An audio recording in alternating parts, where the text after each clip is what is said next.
The red button? Is it on? No. Sorry. You're fine. We're fine. I really am going to just kind of hopefully be able to sit here. You know, we put you, listen, you can sit at the end of a table. We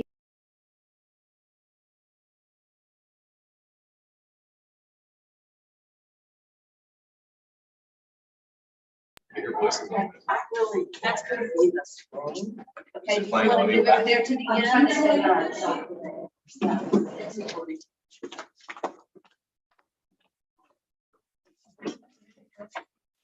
No, there's a couple before.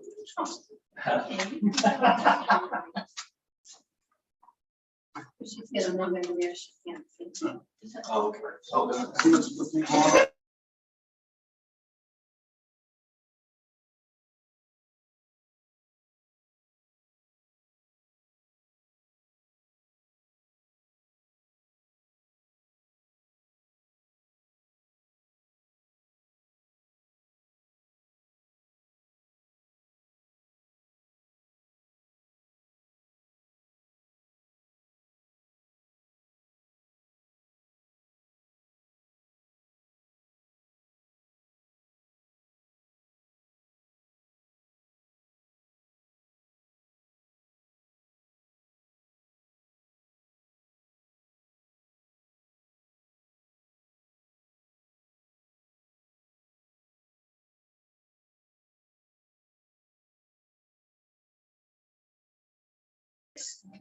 2022. It's like we have all commissioners present, and we have Charles Rudd here. So with that, we're going to say the pledge. Let's get started. Well, gracious Father, we thank you once again for your loving kindness and your wonderful tender mercy. God, we continue to seek your prayer and watching over us. Bless our community and our members and our families. We ask this in your son Jesus' name. Amen. I pledge allegiance to the flag of the United States of America and to the republic for which it stands, one nation, under God, indivisible, with liberty and justice for all.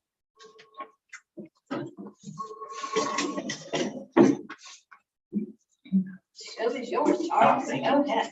So I have memories of last year that we went through this actually the day of my interview. And it's a very long day for you all, and really was too late to do anything about it, essentially.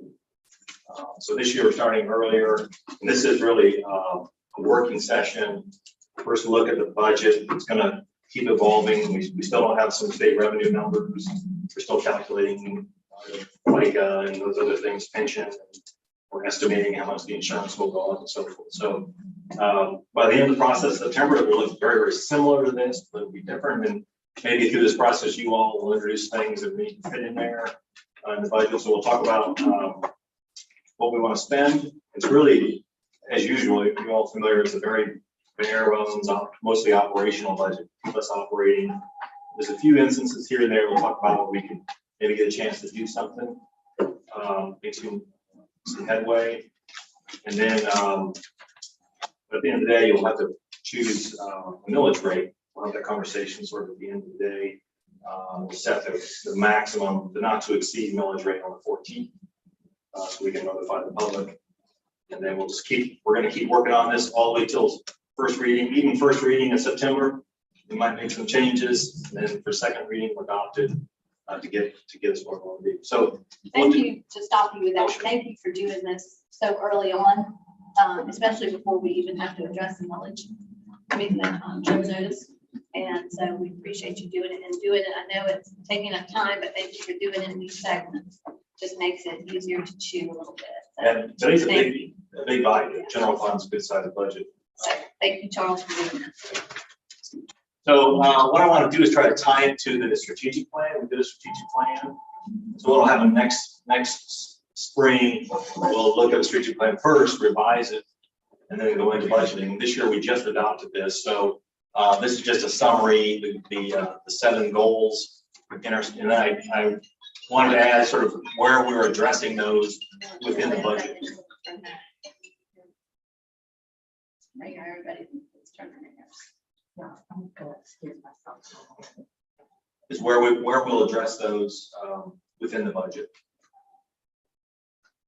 So the first thing I'll mention, that goal number one actually is really a CRA funded initiative in Main Street. So we'll talk about that next Tuesday when we go over the CRA budget. I just wanted to acknowledge it here, the strategies and so forth involved with that. So one we'll start with is the city commission budget. And you have a copy of this. This is a little soft. It's hard to read. So in the current year, we are working with a budget of $58,227.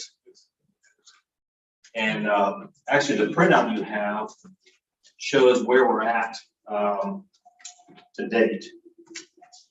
I did my presentation before I got the final. And that's this one, Yes, it's the printout. not this one, not the blue one, but this one. Correct. It's page 3. It shows that today we spent 54,680. That's projected. I think by the end of the year we'll be a little under budget. And what I showed you here, you'll see in the rest of all the other departments, I allowed for a 5% increase in payroll to allow the directors, when they do a performance evaluation, to reward or to send a message of no raise or 1% and so forth. So just for your purposes, I put a 5% increase here in executive salary so you can see what that would look like. We also added, my understanding, Commissioner West retiring, so we added that to the retirement line. And then we moved, this is Jody recommended we move 8 department organizations to your budget because that's something you all grant. It's not a department function. So she says typically it's in the commission's budget. So that would put us at 6544 for the commission budget. Well, now that Judy's gone, can't we raise our salaries to, well, I don't know, 1,500 a month or? It's completely up to you. I'm just kidding. I know. And again, these FICA numbers aren't accurate, but it's an increase once we recalculate those from the Medicare. So in this proposed one though, that you did add a 5%, and we have This to includes the determine 5%. whether or not we want to accept that. Correct. Or not any of Yeah, I once I did the rest of the slides, I realized, God, I bumped all the other things 5% except the commission, and so you said, why not us? That's what that would look like, 47,138. How do you want to do this? You want to go through and let's talk about Each one, yes. You want to talk about it now? Yeah. I'm gonna write on my copy and your notes.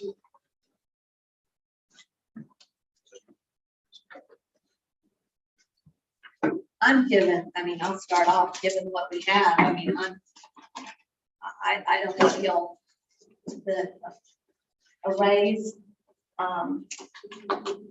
right now, quite honestly, I'd much rather that if we could, that money would go to our staff and not to, I really am just. I know. So, I mean, I just feel like in our current situation, budget situation right now, that would be my thoughts on that, but Commissioner, by all means. Speak up. I will definitely, I really get to it. Right. If I want some good employees that are gonna stay, There you Yeah. go. that's really key. That's the secret. Okay. That's the key. We're just foolish enough to stay. And if you want, everyone's good at moving the 80 private organizations into your budget. It's really just a. That's the one like when we get the library, the money, I know we get the librry, that aid, we get The chamber, library, the chamber, and there's another 1,000 that sometimes you vote to decide to give. Well, isn't the chamber membership? It's not really a grant. It's a membership plan. Well, it is sort of, it's like a ex officio participation. member. Yeah, we get a couple of bills from them. One is for part of the Economic Development Commission, it's $500. Then there's $250 for a seat on the board. That one might be the membership. Two of those, one's from Maryland. So Well, I think it pays for our lunches. I know we give to the library, we have the library, They've just recently. yeah, but And we get to the, we always have that Yeah. 2,000, that's out of the CRA. oh, see, I read. That's out of the CRA, we always have that 2,000 there that we give to private organizations. I know before, like fitness sports, didn't mean Yeah. athletic, Right. they could come and make a request. We used to give to a little league, but that's not very active. Hey, Yes, Commissioner Judea. Sure, it's my recollection that none of the chamber money comes out of 2000. In fact, I've never known what we pay to the chamber or what our relationship with the chamber is. And sometimes I get emails, sometimes I don't. So I think So where's that now? Aid to other organizations. What department is that in? Oh, it's in the government other. We currently spent $437.50. And a part of that was the library, I think. Yeah. What their total was. we usually give the library 500. And then one year, I know, I don't remember what year it was. I don't think it was a good idea. We gave $1,000 to Liz Putnam. That was a special request. Right. I mean, we as the city, I have no I idea. never signed up for the library. Didn't come out of there. Well, that money's just at your discretion through the year. You get a request. It gives you a pot of money grant or request.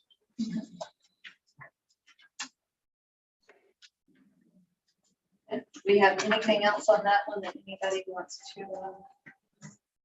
talk about? Well, I'm sorry, I have to step out. So, okay, that's I see our conference training, and we're leaving that the same. That's all the same unless you want to add. So far, no one's spent it all. I think you're gonna max it out with this year's conference right at the end of the fiscal year. But that's, How they been doing it in the past?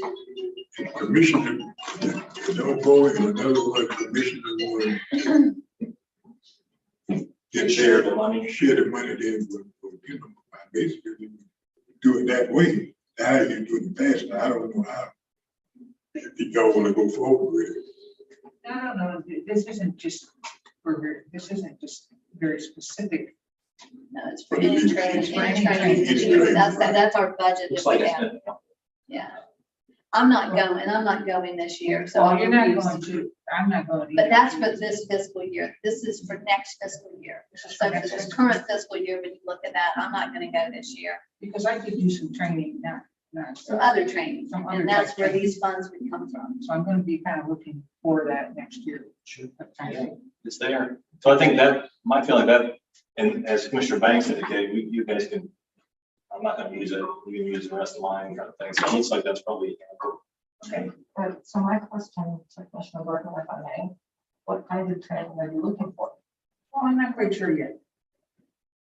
It might be something to leave without, Well, no, I mean, I think I need a little more training to understand CRA. I need a lot of training to understand a lot of different applications and the way we spend money. It's not just about the foreign cities. Sure. Yeah, FRA has a lot of training. Right. So Perfect. there's different things. But so I guess the issue is, and this has come up before, if all commissioners don't go to the League of Cities conference, then there's other money left over. But the 1,200 just covers the League of Cities conference. And if you want to go to an additional conference, like one year I went to the Board of Redevelopment Association conference, then you definitely are short. So, yeah, you'll be real sharp. right, because training is very. I think you're gonna be expensive. short, you're probably gonna be short this year with League of Cities, because how much is, 1382. yeah, 1382. You're going about the room. So The we have a rooms yeah, are that was very hard to so do. high, and then you've got And then the you conference have itself. access to someone else. You're going back to Hollywood this time. So, but I think, but I don't, there's not specific, and I think we need to make that clear, is that that's not specific only to Florida League of Cities. Yeah, it's just training. Okay, I'm gonna go on to our legal budget. And the proposal I understand is gonna be the same, which was $48,000. We did not, doesn't look like so far, we're gonna use our outside legal fees anticipating 48 rather than 50, but we're proposing. We're gonna use that 48K. To me directly. Yeah, no, that's what this. And he gets 298.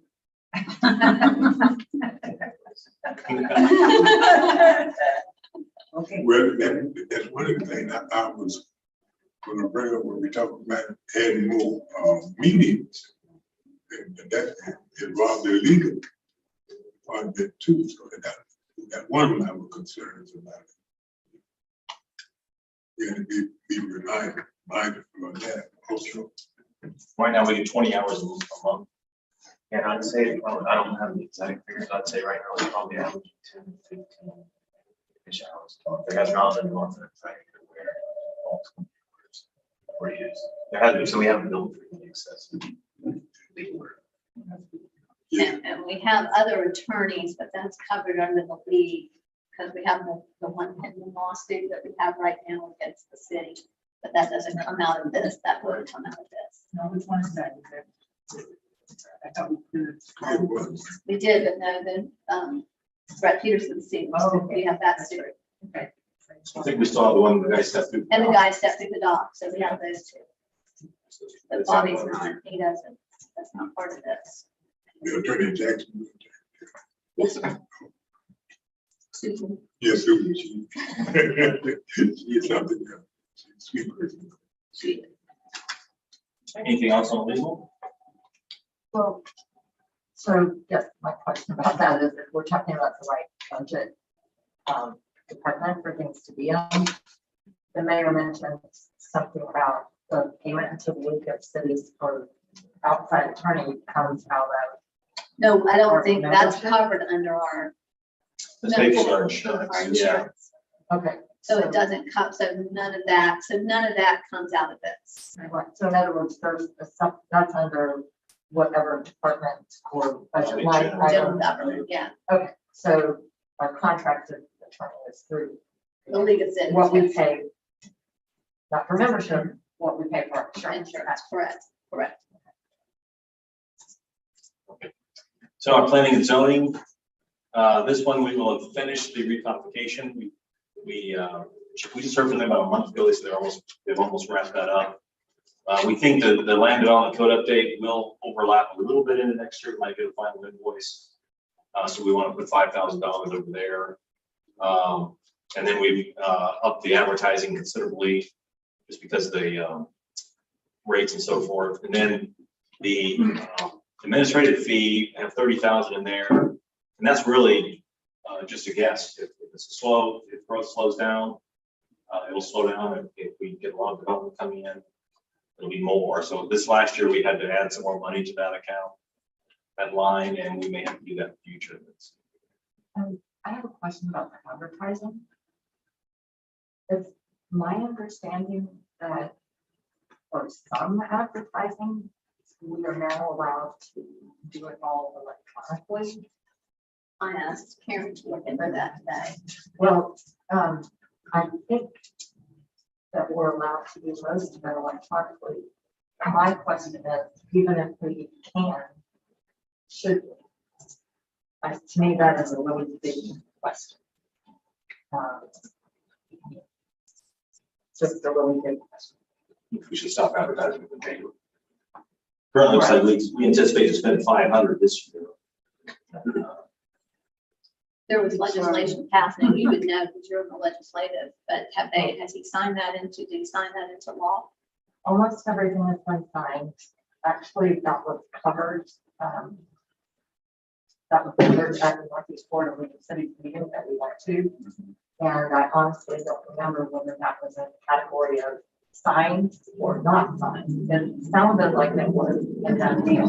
I thought that it was, that's why I mentioned it to Karen today, that's something, because we pay an exorbitant amount of money for our advertising. And then I guess what you're saying is, do we want to, as a commission, come in and go, okay, maybe some of this should be advertised and some of it shouldn't, just to make sure that the public is well aware of what's going on. Is that what you're saying? Yeah, I'm saying, even if we have the ability to advertise everything online, and I think they said something about the Central County website, we can't just do, as I understand it, our website. But particularly in this county, there's between older people or whatever, there's a lot of people who rely on print, so. Bobby, would you? Is that what you're talking about, Michelle? Yeah. I'm kind of looking up, Into that yeah. with Karen. I'm not getting anything that states of the advertising for ordinances and resolutions. You have to advertise them in the paper, but that's what I'm getting, so I don't know if Bobby might have something else Bobby, a it's little easier. help out with that. That would be. I'm not sure. Okay, thank you. Oh, you know, that was one of my questions. I didn't mention that in my mind. I picked up paper a lot of times and we get pamphlets through the mail. And I see different cities in those pamphlets. I never see Crescent City. I think I don't know, but it comes out quarterly in the county or 2 times a year in the county. Took a look at it last night. Yeah. Wait, now that's a different kind of advertising. You're saying advertising ourselves to public as the. Yeah. The public notice is what. Yeah, and you know, some of the cities have some of the things that they have did past year that they're running advertising, and I reckon they're trying to draw people's attention Yes. to their city. I don't see Crescent City But in any day. the Commissioner Banks, I understand you would say, you're talking about marketing, Yeah, not right, our legal advertising, but marketing. right. And I think you're right. I have noticed the same thing, that we don't see as much. So either they send us a letter or an ad that we don't respond, or we don't have a budget for. The one thing I ever received is that the chamber puts out an annual little magazine. We bought the same ad this time that we've always bought, but that's the only thing that approached about. That's why I'd love to see the other things that you. Yeah, Get when you bring it. when I get out there into that. See, I think a lot of that, or also Crescent City is still being kind of, CRA and, it's something that's never been, Yeah. so I think next year will be for that, you know. So we were here, Right. this is what we're doing. But I know Christine's working really hard to do that, so. And- So any other questions on planning and zoning?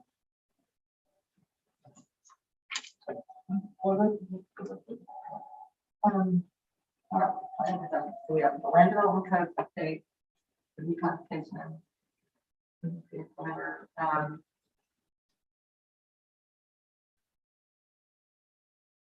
Okay, that's the administration fee is what we paid on the ongoing services. Yes. So you have that going down. Well, I don't remember why that is, but that's kind of a number you can just pick out of it, I guess, frankly, how much work we'll have for him next year. So I could increase that. I could move the money here. I think this is too much. Now look at it down to here, because actually the advertising in this, we're supposed to get through fees from the applicant. So we ought to get reimbursed for those. So we got to take it from somewhere. So I could move that. Should you find you have a shortfall as we go forward into. the year? Could be a mid-year budget adjustment, Mid-year budget move that money down. And again, depends on, we don't know just based on what kind of development or Yeah. could be. non-development we have, especially in today's current climate. But do we know, I don't know which page this is on compared to PowerPoint. Do we know what percentage we spent so far? Because we're 3/4. That's 1%. 71%. We're at 71%. So we're Of the 35,000. we're close to it. Yeah, and this year we had those comp plan meetings and things that were a lot of time. Yeah. Burned a lot of hours. I mean, so we'll have that next year. That's still in lieu of a position. That's still Yeah, our position would cost us double at that. least double that. So also, so you're saying actually from the proposed budget, the cost for advertising and the planning and zoning budget is not out of the general funding, it is out of fees. It needs to be. One of the things Mark has said to us is our fees are too low. Karen brought it up, it doesn't cover the cost of the ad, but which is happening so rarely, they don't get them caught. Okay, so potentially that, whatever it is not necessarily going to be out of our ad valorem and our sales tax money. Part of it at least will be covered. Should come from the out. Well, and that's something as we go into the next budget year, if that's the case, then we can address that. We can address that prior to going into that, so it will service that. We'll fine tune that. But I guess what I'm trying to say is on this particular department, going up by 10 times isn't necessarily going to take it out of our general spending. No, It's a more of a fee. it should be a pass, it should be Yeah, like a pass. Okay. Okay. Is that correct, Jill? Okay. So going back to the strategic plan, eliminating blighted properties. We had an objective to identify blighted properties and code improvements necessary to eliminate violations. The strategy was to develop and adopt minimum maintenance standards, which we'll introduce next 14th. Warn and then cite all properties with deferred maintenance on the building or grounds, and investigate the city app, which would enable residents to send in reports of violations. And then objective 2 is take code enforcement action to require property owners to upgrade their properties to meet code, which is bring all code cases to the board, enforce all fines and liens, and ensure property owners are treated equally by creating a predictable path to resolution for code violations, and build relationships with community members, prevent code violations through education via the website and other community efforts, and then also develop a rental inspection program. So our code enforcement budget is one of our smallest budgets. Currently we have one part-time position. Pam, you want to come on up? Pam is here. Any questions? There's really not much has changed. It did allow for the same as every other department, a 5%, potential 5% increase in payroll. Currently, you work 20 hours a week. Almost.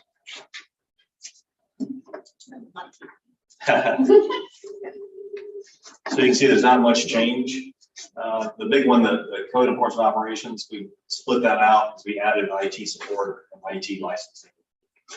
But we hadn't had those before. We were paying for a computer out of operations and abatement. So we wanted more details. So we can find that actually a slight reduction for overall budget.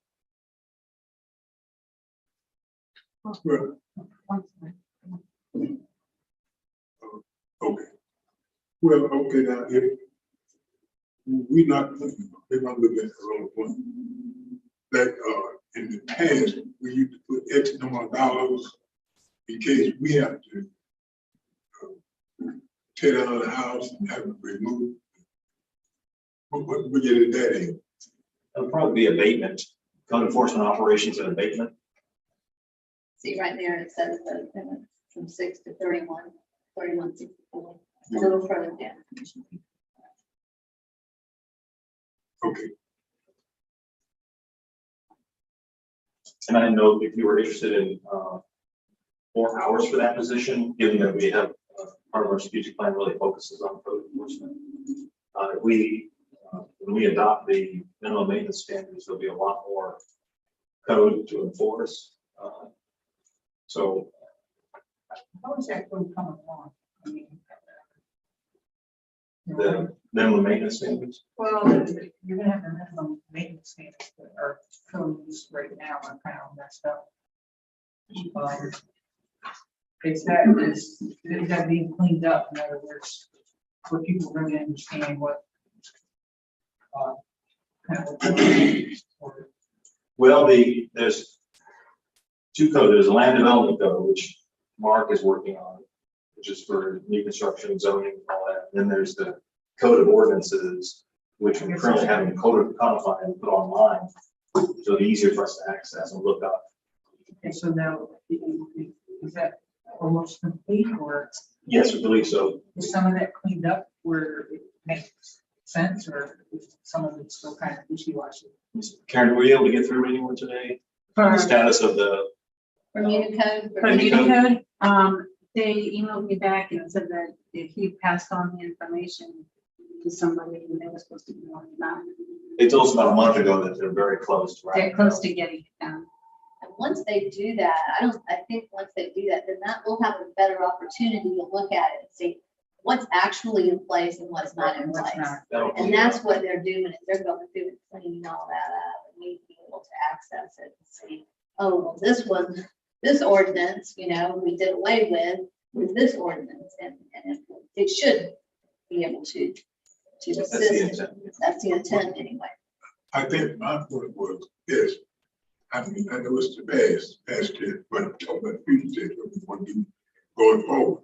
Now, we used to put X number of dollars in case it falls back on the people. In other words, we had a couple of properties around here, we had to pay to get tore down and cleaned up.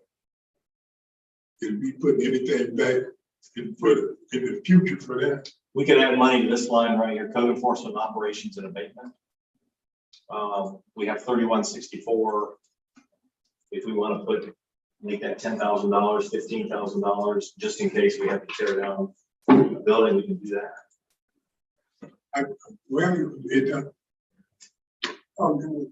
we'll never get the city cleaned up if we don't. I think I kind of addressed it last week. You did. Where said that I talked to Pam and said, okay, what can we do with these abandoned buildings? No one can limit.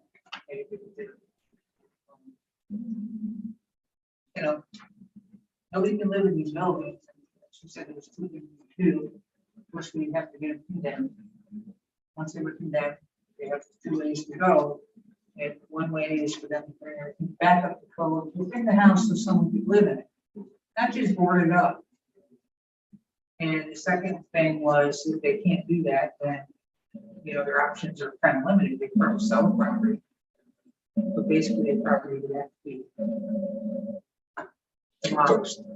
Because what I'm concerned about, okay, city tax be added on there, county tax be added on there, and the county tax sometimes supersedes the city tax. And you got a piece of property, and what $1,500, and we got it, we owe the county that got that much tax overlaid on it, plus the city. So and it goes on and goes on and goes on like forever. And the place be there. I know on Cedar Street. Now the city spent about $22,000 to get 2 houses tore down. The hill house. I don't want y'all can have. Well, if that's the case, I mean, if it comes back to the city, then the city chooses to rent it. I'm just gonna say that. Then the city can take that lot and resell it. We can resell it. Put it Make into our money kind back. of a property bank type thing where Right. people can come in and we can have an agreement with them that if they purchase that land, then this is what they have to do to it. But we need to be able to recoup all of our costs back. I know what you're talking, because you're talking about Y'all tax, see the bigger picture. incurring costs. What I'm saying, okay, let me use a piece of property that the city had to have already. But 2 or 3 pieces of property the city had to have already. We had to pay for it to get the building tore down. So we said we're gonna put money in a budget, so if we have to go that way, We have the money. we have the money there, we gonna have to keep on looking at a soul house forever and ever and ever. Cause some people just don't want the property. And then just walk up, take this suitcase and walk up and leave it. And then it's never for the city. I agree with you. Never once in a while we have to do that. We have situations where, you're right, kids inherit it, they don't live here, they don't have the money to restore it, and they don't want to do anything with it. No one wants to buy it because it's in such ill repair and too much to bring it up to code, and it's too much of a bother. So it just sits there. So we have quite a few houses like that. And we had talked about at one time, just taking one house at a time, a year, taking it down, the property's still there, still. And the property can be. Resold. Resold to get Yes. our money back. Get something back out. Right. When we leave the property, it should cost them. Right. Yeah. I think, I don't know if this works really well. The property, if it's worth more than the demo, then they get the difference. Is that right? So there's a situation where somebody can deed the property over to the city and that's our responsibility to sell it. The other way is we go in and tear the building down, do some abatement type thing, then we can lien the property. So you would collect on that lien if the property were ever sold, or you could foreclose on it. And if our lien was higher than what it sold for at auction, it would revert back to us to be the owner.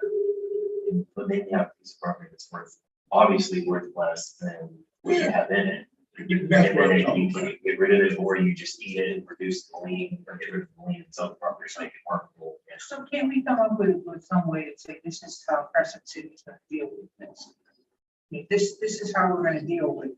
I mean, you know, like you've given us two scenarios. One sounds like the easy way to deal with it, where now it's ours, and now we can sell it. And then the other way is to wheel the deal and, okay, put a lien on it, like all of our things here, and they go on for 15 years. And then 15 years later, they have $167,000, and they come in here and they pay 200. Okay, it's this craziness. Well, I And can, we need to clean it up. We're doing one step, two step done. I got, it's a piece of property in question, but never been street right now. There's some dangers, it happens, people sleeping in it overnight. Yes. And We- it's terrible. And you ain't gonna get, I wouldn't get a city $10 for it. Cause they want to take the building now. Okay. So, yeah, okay, so we need to have money in a budget somewhere, where we used to have some. It looks like in this one that they've continuously had that $6,000 in that, on that line item. So I'm not sure where, because I know with what Commissioner Banks was talking about, that would have been what you said, $22,000 to tear that property. That was not, Multiple, was it 2 houses? There were two houses, Two but houses. it wasn't carried up so much, you got, had that trustee Oh, only. You bring somebody and tear that down, you take that off, and then pay somebody to destroy the building. I think the first step would be to put money in this line, maybe $15,000. Goes there for demolition if we need it. And that's the first step. We pay the contractor.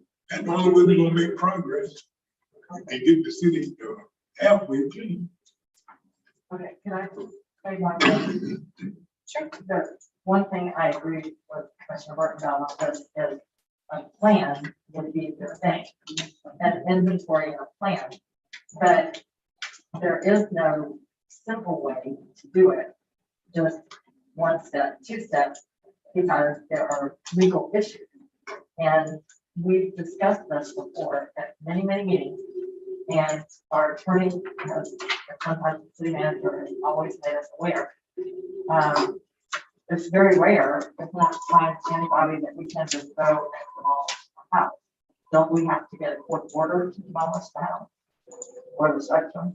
Yeah, we have to be declared in those things. Well, but the thing is, we need to take, see what steps we need to do. Okay, I work towards that. Oh, I thought that was actually. No, I know you're. So, yes, we need a plan, but there are different scenarios.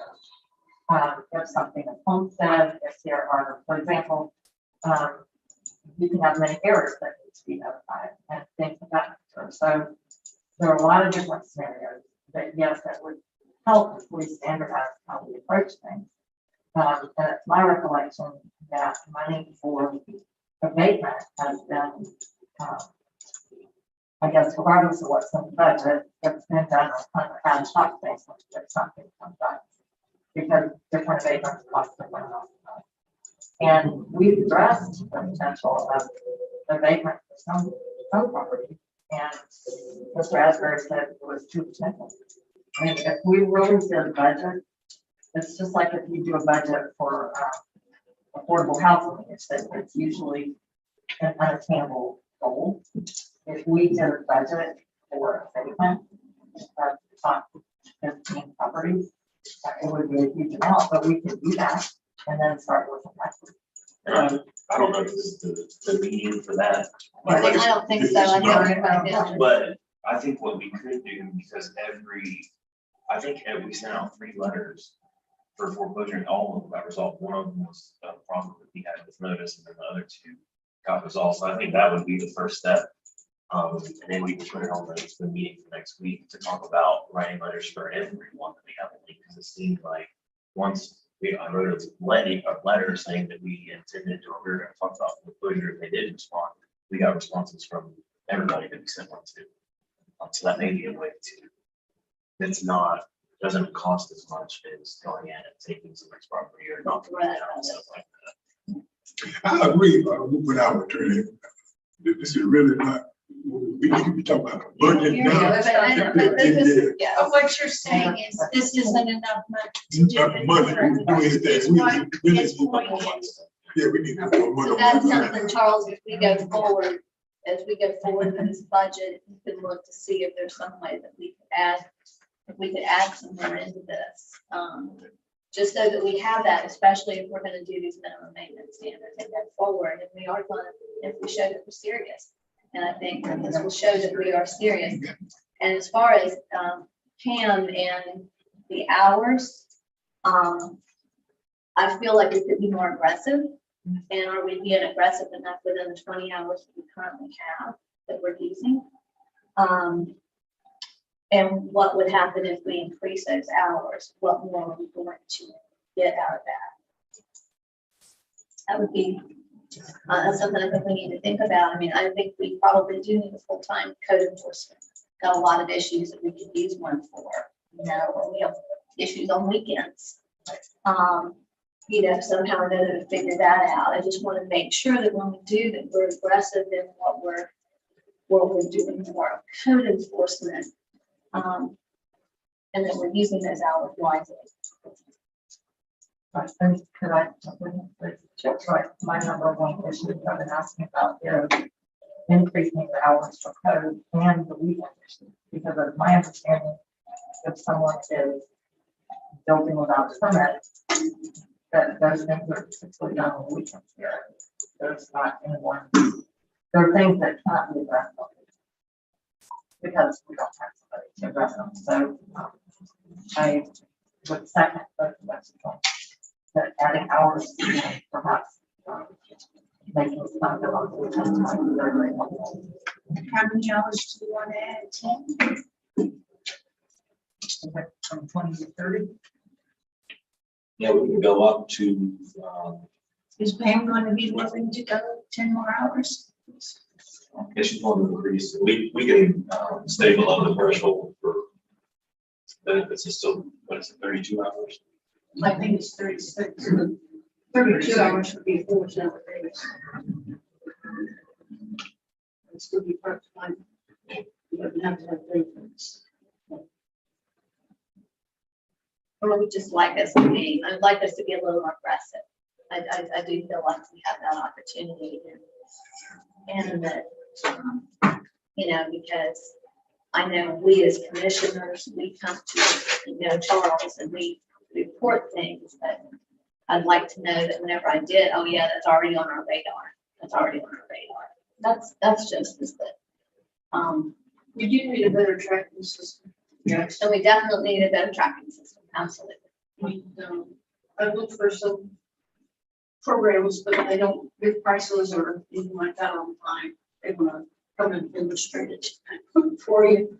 If we had a tracking system, then it would be available to everyone, you know, so we can, then you can see the status.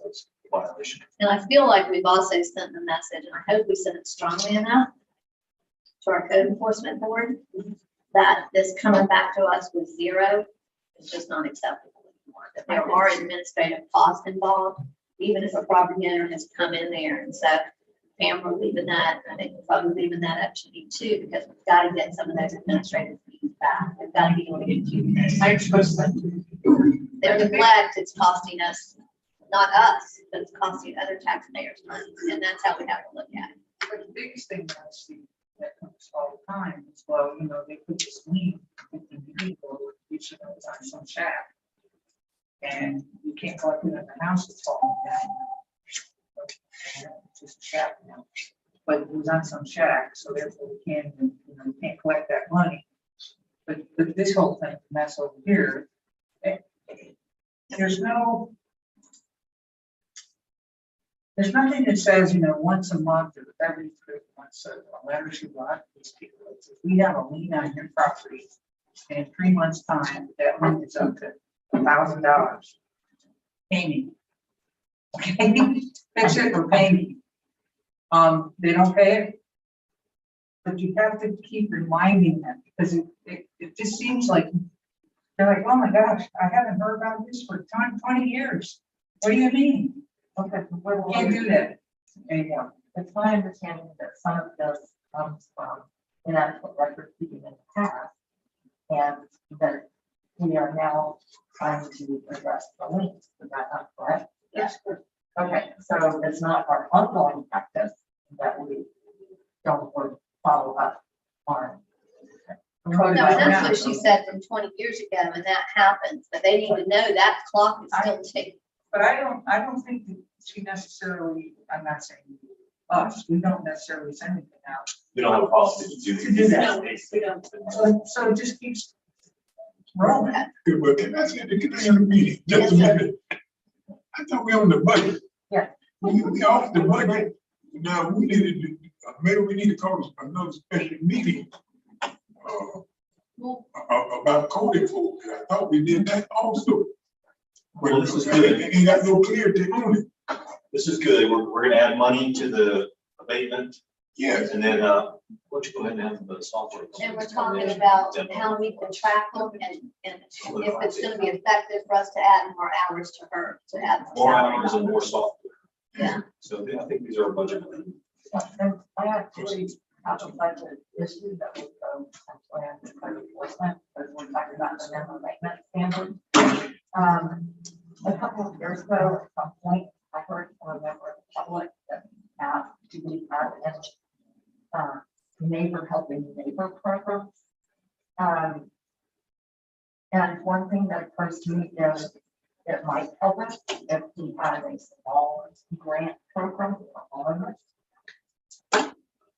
to, you know, if we could get a combination of volunteer help, and the city buys the paint for a certain amount of supplies, we might be able to help people take care of small issues that could grow to be large issues. So that's the thought, you know, if we're gonna be enforcing minimum standards, maybe we should supply a little bit of help to the Careful. something like that, yes. I think that would probably come in, we could put that in code enforcement operations and they have something in there. And then within that possible. Okay. Moving on. All right, we'll move on to utility billing. Jocelyn is thank you. Thank you, Pam. Jocelyn's on vacation, so I'll go through this. Again, just a little tweak to the all the payroll and related expenses. The only big change in this department, we've taken out computer. It's gone to zero because we've added IT support and IT licensing. So we moved that money into there. And then there was another change with their software. You find that she does one software upgrade every year to the meter reader. And it was $4,005 last year. And she expects that to go up. So we've increased, see if I find that line.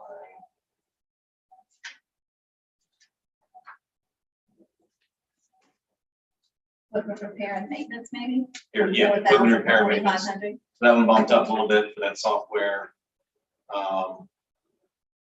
And then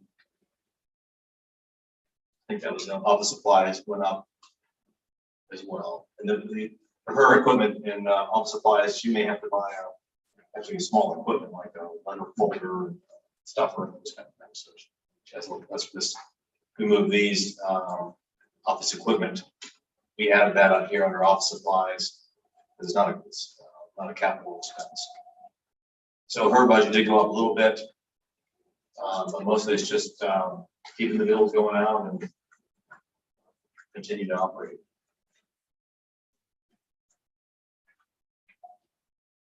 Any questions on the utility? Well, I see you were for membership training. Is that for a specific membership? Actually, they haven't used that this year. It's if they wanted, they were an association or it should be a membership / training, like a class or something. If they haven't really availed themselves of this year, but it's there in the event they want to send someone to training. Well, I have a comment about that. Are there 2 pages here? Yes. Okay, there we go. It's been my observation for a long time that it would probably be a good thing for our staff to do some training on just, writing letters, good communication, grammar, all those things that make a difference in the quality of what we send out. And that's my understanding, there's online training on. So I think it would be helpful if we have an adequate training budget for all the departments, particularly the ones that are faced with the public. And that they get that training so that they can, do a steady project. Because, quite frankly, sometimes we have letters go out about this, that, or the other with utilities, and the letters seem to create more questions from the public than they do answer. And that's just, that's something that you can practice next perfect training. Anything else in utility building? The testing, is that from like the drug testing? That's drug testing. So that really is 75. Is that really for just one test in here? That's one testing. Use that twice this year. Probably. Just- Yeah. We talk about cross training the employees. We need to put a line item for that or No, we just do that in-house. Yeah, we use employees to train each other. Do a lot of utility building and finance. I think that would, it'd be good for the city. I agree. So when, cause you never can tell, nobody will get sick, But then that department basically done it. You don't have nothing going on and it need to go home. Yes. So it's good to have somebody that Be ready. Yeah. be ready, they ain't gonna have a whole lot of hours, but just got to put hand to the other person. It looks like with our general insurance, we had 0 last year, and we've taken that to 34 this year. 34 and 9, very specific to new line. And the insurance is a moving target. Jody's learning kind of where we bill insurance. And Maybe she then, just moved it, maybe she just created a different line. Yes. Down to something else. which one is that? The health and life insurance? No, second page under postage and freight. Yeah, second one down. Yeah. Oh, general insurance. Yeah, that's probably gonna change. Jody's trying to figure out where we bill all the different insurance we get and why. She added 7%, trying to predict the increase. Yeah, because she's got health and life insurance up here. I just didn't know that general insurance, if that was something, maybe she spread out general insurance that we pay across the board. Maybe she spread it out amongst all the departments. She might have. That would make more sense to me, is that she spread it out amongst all the departments. We're trying to work out make sure the power bill, phones are all spread out, depending on the number of users. She asked about cell phones. I guess many cities have a communication line for cell phones. We don't have that. And I'm not sure where the cell phones is folded in the phones probably. So we're still as Jody works more with us, she'll be in the office next Monday and Tuesday. And many times in August, she'll be on site, trying to sort all that out when we have some new budget lines. So, yeah. So moving on, back to goal number 5, ensure city infrastructure meets the needs of the community. it can handle growth. This is water lines, sewer lines, but also streets. So we'll have to do the streets budget. And also goal number 7, ensure a high quality water quality on our lakes, which talks about stormwater runoff, which we handle through our streets as well. So Keith's here for our streets budget. You're in the hot seat.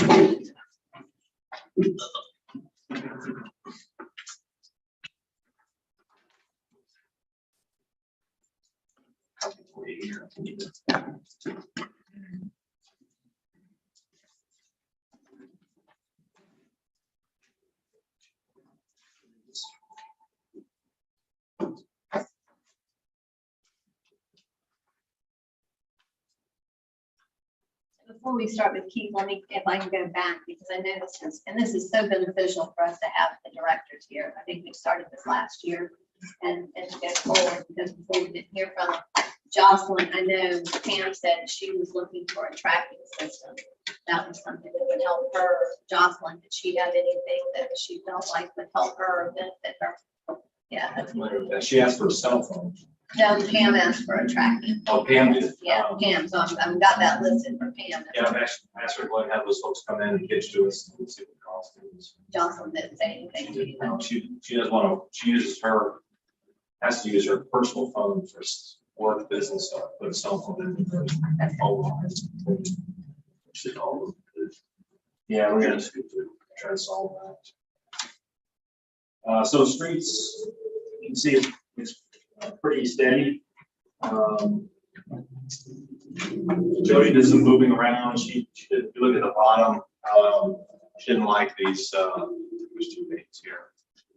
Equipment, machinery, and that's a capital thing to her, so we moved that to call it small tools and equipment. You'll see it on your printout, it's highlighted on the spreadsheet printout.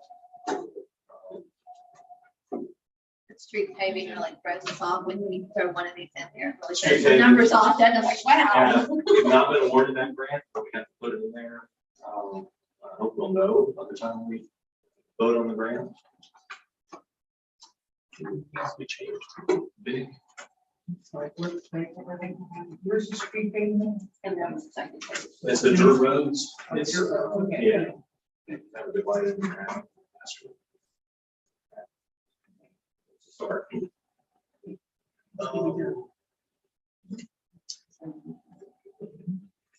We don't have it in here, but if you want to talk about a truck. I'm sorry, could I ask a question about this? Yeah. Okay, I know this is a workshop, but is it okay for us to talk, like when we're in a meeting, we are only supposed to talk into our mics? We were supposed to talk one at a time so it can be recorded. Does that apply? I mean, it's less important, but I would think, yes. Okay, so in other words, I can't turn to Commissioner Burke and have like kind of a semi-private comment that may or may not be recorded. Is what I'm asking. Okay, so same rules as the meeting, Yes. because that's the sunshine law, right? Is there a point? Yeah. Because Because there- I said that's there. well, yeah, I'm voting. Okay, so no, the point is, these are sunshine law rules, and if you've got more than one, if you've got 2 people talking at the same time, which is why people get recognized, then it doesn't matter what you're talking about. We're potentially subject to violation, we have to be corrected. I mean, something of that nature probably wouldn't. I mean, it's not. And we talk amongst ourselves when we're up there. I mean, I'll turn things like Larry and, Technically, Yeah. yes, but something of that nature. She's very effective. okay, let's go forward. Let's go forward. We have a situation with our trucks. Keith can explain. This will probably be a better place. I want to. Yeah, we've been having a lot of trouble on that 4-H truck. And just done spent a lot of money on it. I've been talking to Charles about it, but we could buy a new truck out of a better place plan. for Corey, because he is the one that does all the metering. He needs a good truck. I mean, the truck's been a good truck. Dave's gonna take it or purchase it from whatever department. However, we have to do that. We will buy Corey a new one, roughly 25 to 30,000. Hopefully something like what we bought Pam, because we've been having to take her truck and use it. Because Corey's has been broke down. We've already spent about 7,000 on it. The truck's gonna be worth 5,000. So The other option, we were trying to first figure out how we can take out of water and gas, general fund, and water, gas weren't that healthy. So then, a lot of better places for the city to buy equipment. So we need two trucks. well, we're gonna end up getting, Dave wants another truck because JT's got 300,000 miles. Dave showed up. But that would be, if we can purchase it, that would be a cab and chassis, which would be pretty cheap. We'll take the bid off of it, JT's truck, and put it over on the new truck, or they don't want to buy him a brand new truck. He wants to buy him a decent used truck. That's because they like the smoking. They won't crack the windows. Not a lot of people like working on it. So anyway, if they're in a better place next week, we'll talk to you about trucks. Yeah. But there's a need of where they shuffle them around. So Corey's actually utility billing, but we'll end up being able to get a new truck for streets. So we'll shift over the gas and then to streets. It's like a trickle down. I was the youngest of five. I always got everybody else's clothes. Well, I'll end up with Dave's truck. I need a truck, but we still got Melvin's old truck. AC's broke in it. That's probably $1,800. Ronnie's trying to fix the steering on it now, so the new boy Martin can drive it. Till we figure out something, but we'll take Dave's truck for a while, and then Dave will take Corey's old truck. Just, we drive around town, and we'll just take Dave's truck. His truck's still pretty decent. Corey has to be able to. Corey's got to go all the way to San actually San Mateo, and start back this way over to Willaca, Pomona, So you're estimating the new truck would be how much? probably 25 to 30. You're gotta looking talk for- to- I tried to tell them, looking for about 300.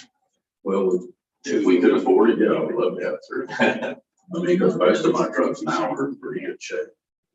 The oldest one we got is Melvin's, which is a 2000. One that Paul drives is an 05, but still in decent shape. Jason's truck, I thought if we ever bought a new truck, I'd give that one to him. Somebody could take Jason's truck, which is a 2016, because he drives to the lab in Ocala every other week. So he's got close to 100 on his. Pretty much everybody will have a new truck. There'll still be, Herman's is a 2013. We just got that one. But that was wasn't that a used one that we Yeah. got for her? And- We got a good deal on that one. And the one we bought for Ron, we bought both of them out of it. So we'll have that discussion next week. So streets, this is the one where we try to put a little money. Like this current year, we put money in improvements other than building. I guess trying to make some stormwater improvements on Lake Avenue over there, things big design. We don't necessarily have that option for next year.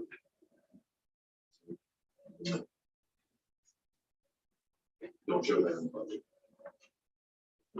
It's hard to see that $650,000 covers another foot off. It's very similar budget. When do you want to find out? I don't know, I'm gonna find out what they announced the awards. Yeah, I'm hoping you know the fiscal year goes. Okay, so can I ask a question? Yeah. Yeah, okay. So improvements other than buildings, this is where, water runoff and sewer issues would be. Yeah, and Jody's recommending we put that under miscellaneous operating supplies. What? Miscellaneous operating supplies. Is that the one that- Stormwater and sewer. Did you notice we had 0 in there? Yeah. So anything large, that large, she says the capital expense, maybe one of the capital improvement project. Okay, so, She was asking me, what do we put in this line for the purpose of the building? Oh, we do a little curb repair or small things, but well, that's really miscellaneous operating. And she would, wants us to put it up there and we, the purpose of the building is a capital. Paving the road. okay, but so my question is, we're fixing this 82,000 for next for the current year is to fix the issue on Lake Street. But it's gonna go towards that. Towards it. Yeah. But- So my question is, what is the unmet need for things like stormwater runoff and sewer? I mean, we're not fixing it, but we're not looking for money to get it fixed. Well, we're gonna do what we can this year, it would be 2,394. We have a whole, what is that, dip over in Bay Lane. We've got to dig that all up again, redo that again. We're gonna design the improvements on Lake Avenue and see if maybe we could fund it, maybe it's a single fix. For the current year, unless you want to put money there, in our as a capital improvement, we haven't identified any specific projects. We will have $4,000, actually $9,000 miscellaneous operating supplies for the guys who go out and fix the storm driven cover, buy a manhole lid, fix a little bit of curbing, little projects that aren't capital improvements. We had that issue this last Thursday night, I think, with the manhole cover out there on 17. Yeah, I was fixing it. We really need to try to find some grants. I mentioned it back when 17 was paid to put all new manholes in. Because they mixed all the lids up, and that's where our problem is. They don't fit right. When you drive over, it'll make that tink. Now, how they bounce out of that hole, I don't know. Every day. Yeah, and yes, sir. Well, Thursday night, somebody did it. Well, they have not come forward for a whole panel underneath their car. I got a phone call on it, but by the time I got there, Ronnie had already, and he had already addressed Yeah, it. nobody come forward about hitting it. You can I see that. was behind Captain Usher, right in front of the flower shop. And he put his lights on and stopped, but there wasn't anyone there. That's where it is. Yeah, and as I passed him, he was trying to it was standing up like this. We don't know who it was. Nobody's contacted us. There's a whole spill from Palmetto all the way to the Parker House parking lot where the car finally shut off. Ronnie brought me a bucket full of nothing but old pan. With the car. I don't know. They had it too. They haven't contacted us or nothing to ask us about getting it fixed. So those are just the issues you run into with these manholes. So maybe that's something as we go forward this next year, we can look at DOT. If they could provide, if there's any grants available for something like that. That needs to be done. And they make them with hinges to where when you open them up, they'll just stand there and then you close them. Everybody's like, well, let's weld them shut. We can't do that because if we got to get in them, Yeah, right. then we got to get a grinder and grind weld all right. And that one now, every time you hit it, it pops, you can hear it. Well, it's I think glued Ronnie in, it's worked glued at in it. there somewhat right now. So it's basically working. So what I see particularly for the streets budget is, I just get the feeling from discussions we've had that there's unmet need here. I mean, there's things that people saying we need grants for. One thing that we talked about last year, I think Mr. Banks mentioned, or I mentioned, I forget which, that it would be helpful to have a list of all the equipment that we have, or the major equipment that we have, with the useful life, so that we have some kind of idea what's coming, what is on the horizon that needs replacement. And as well, what are the line items that really aren't fully funded. Well, I mean, you're talking about equipment. I mean, I can get you a list up of everything we got, we have. I'll go ahead and say everything we own right now, the truck, the lawn mowers, it all needs to be replaced.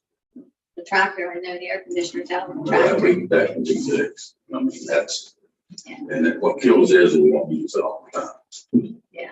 But the dump truck was bought in 2000 or 2003 when Joe was here. So was the backhoe. And both of them, they're running, but Almost 20 years old. yeah. We used to use the backhoe to kind of scrape the streets. Some streets out there had a problem with the county. Back then, those days, in the street scrapes, some of the dirt roads. The county's still grading our roads, ain't they?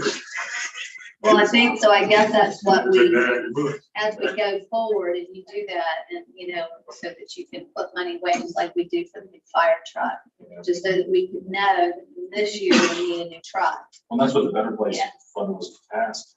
to do. And that's where we've been taking it out of pretty much. For equipment and Yeah. facilities. I think what I'm saying that would help the commissioner and to have on the table what we have significant amount of equipment, not say keep, that we should know what that is and, you know, whatever the story is, whether it's all old or whatever. Well, and they have to have an inventory. I'm sure Jill in accounting, they have an inventory because it has to be given them a number, Yeah, for a certain it's an amount, asset yeah. sheet. It's an asset. So it's an asset, so it has to have a sticker.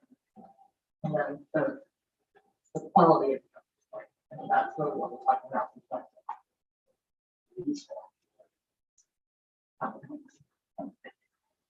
Anything more on streets? Very good. Very good. Good move on parks. So under parks, goal 3 is establish welcoming places through identify improvements needed for all city parks, which we talked about commissioning a parks master plan, which is not included in the budget, implement the plan, and then maintain all medians and parks to a high quality, which was created a new board for the Mason side of Public Works and supplement crews as needed in order to maintain parks and medians and rights supporting growing season. So in parks, we did this, normally there's one position in parks, we've added a part-time position in this proposal. 20 hours a week.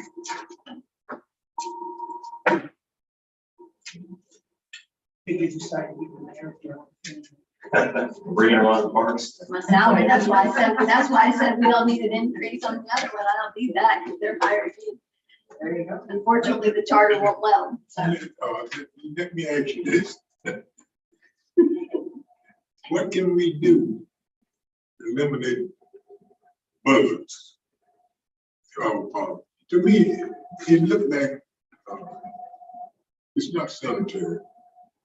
See all those kids out there playing in the next couple of days, it's covered with buzzards. And they keep strutting out there, they get on top of the bills and the wings and line up. I was wondering if there's anything out there that any of you all know of that we can put in our parks to try to eliminate some of them because it's a hazard. Fireworks. Fireworks. Are they afraid of owls? No. They're not afraid of anything. You can't really touch them. If you eat what they eat, you're not afraid of much. Right. If anything. One thing we can do is we're looking, for instance, Fletcher Park, we're gonna get new trash cans as part of the grant. So we're gonna get the kind with the top. So hopefully discourage the buzzards. I've noticed them when commercial dumpsters open, they'll all stand around the rim of the dumpster. I guess they're taking turns dumpster diving. But now, one thing, don't keep those garbage cans building. No, but can I just share with you, Commissioner Banks, I agree that this is a problem. And I think the covered trash cans in every single park that we have will really help. Yeah, I see it with me, yeah, but I said, no, the one, Sure. let me finish talking. Okay. Okay.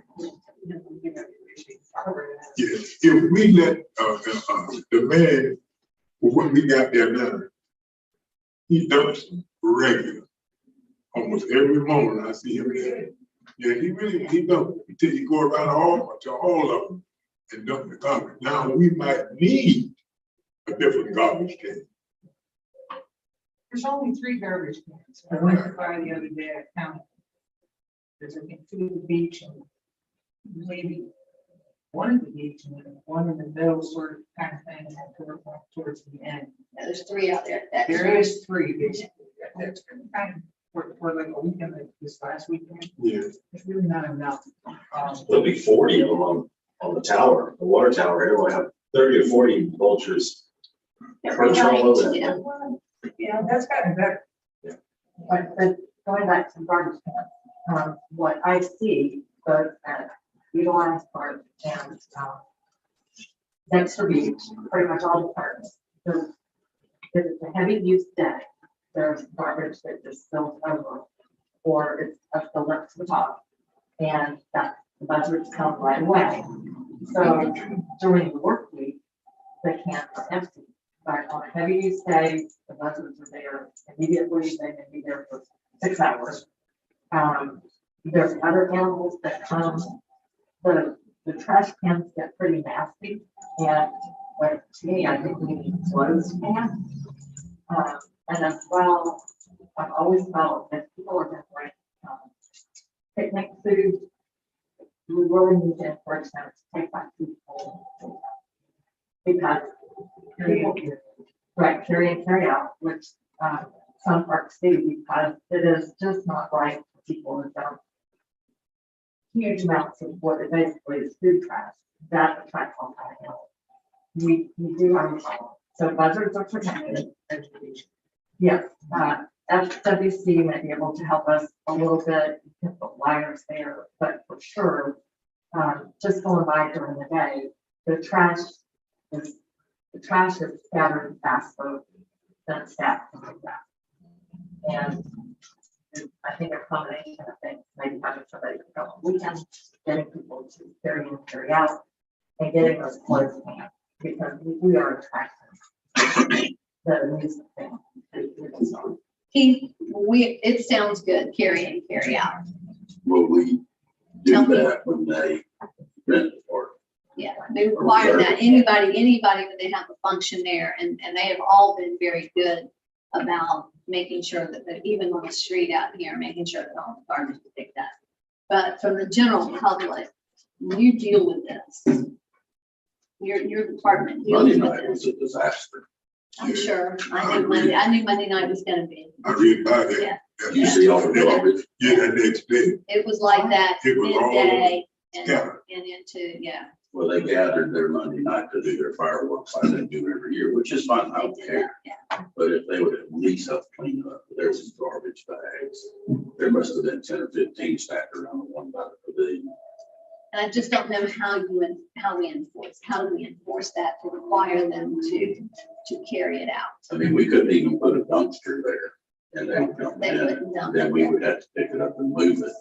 Because if we put one there, just say we rent one from Wastebrook, we put it there. Everybody in the brothers, it'll be full the next day. Yeah. But what did we say about shooting the fireworks from this park? Didn't we talk about that in some meeting? I thought that was illegal. Yeah, I thought we had said that we didn't want to do that. It is. It's not allowed. And I actually wrote to, I thought about this at the last minute, I talked to Charles over at Colonel Well, and he said they would take care of that. But that didn't happen. Well, they were down there. I mean, I know during the day, I got a picture of the deputy sitting behind the tree watching them late, probably, I don't know, 3 or 4 in the afternoon. And so they were down there. Now that night, I don't know, because I know they were responding. They were still there at about 9:30, 9:45. And unfortunately, I'm gonna go ahead and say this, some of that is on us. Because our sign, I believe, is our sign up right now at Dexter, it fell. Well, the sign was up last year. It was up last year and we told them not The to. governor said you're You're allowed to, yeah, on the floor. It's confusing the issue. Tried not to let it happen in the park, but the governor, I mean, it is law. It was last year and it was this year, you know. They could do it. We could we can do anything we want. The governor says, the new law signed by the governor says that fireworks in general are legal, but all local ordinances apply. So if fireworks are not legal in our parks, they're not supposed to be there. Personally, I don't think the sign would make it wrong. I think you just have to have to go by and tell people, you know, to get out. Because they're. Let's get back on the budget. here. So my question to Keith was, Keith, what do you see with your guys that they need? I mean, is Paul, is he emptying it on all on the weekends? The Not garbage is. anymore. We stopped that because the park stay open. Now until 9 o'clock, For this time of year. but we don't even lock them now because it really hasn't been doing that good. Some of them are being left open and so. When something falls, we stop walking the parks at night. Well, because they're staying up until 9 o'clock, I had to have somebody come out after 9 and drive around and walk the parks. So for things like trash cans, which is, we could buy them out of miscellaneous operating supplies. Or that's why they have improvements out of the building, but we're still looking at this capital stuff. Problem is they're $1,100 a piece. So we couldn't buy very many. So that may be, we may do that as a, we talk about the Better Place plan. We were talking to Pascal, talking about our parks in general. We may want to do a package project where we buy trash cans with lids for all the parks. Things like that as a project, rather than, there's just not enough, like put all the money in here, but you can see when we go over revenue. We're close. Speaking of parts and cigarette butts, what happened to the, didn't, Nicole? Keep putting them beautiful. We had to, she has two back here. I just delivered one to three. Oh, there's one over here. Oh, there's two over there too. I delivered one to Keep Putnam to Three Bananas. They wanted one because they kept paying there, so I delivered one over there. Okay, because she came to a meeting and said she had X number for us. She wanted to put plaques on them. I don't know if those might have plaques. So how many did we get total? I know we've got one out here. Ace has one. Three Bananas has one. And so we've got 1, 2, 3, 4, 3, 4 to go out to the businesses. And there's one in the hallway. Okay, so they're going to the businesses, not to the park. No, for the business. That's really the thing, but she wanted to for the businesses. Okay. And we can buy just the lids as long as our trash cans are still full. Well, that's what I can find out. No. Those are 3 new ones, they'll be here today. They're coming in today for Fletcher Park. Refurbished those, well, we've already did that. Put lids down. We can look. I mean, some of them have got new, trash cans inside of them. Because some of them get stolen, some of them get tore up. We've done put 4 in so far at, matter of fact, that's for each. Probably one of the ones in front of the bird collection block. Waste Pro be able to help out with that at all? They're not supposed to. We probably have to pay them. But they're supposed to empty the ones that say keep Putnam beautiful. And they'll empty the one at the dash, but they keep forgetting about the one over here on Florida. Who has this one right over here in this empty spot? They're supposed to empty that.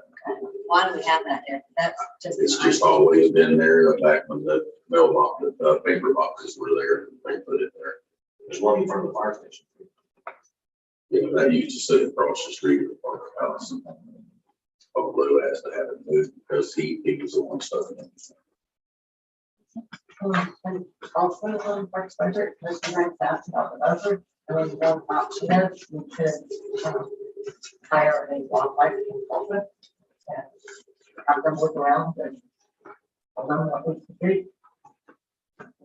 And you're not the expert, and there are things that could be done. I think before we expend the money on that, let's reach out to FWC and see what recommendation Aaron or somebody here might have that can help us with that.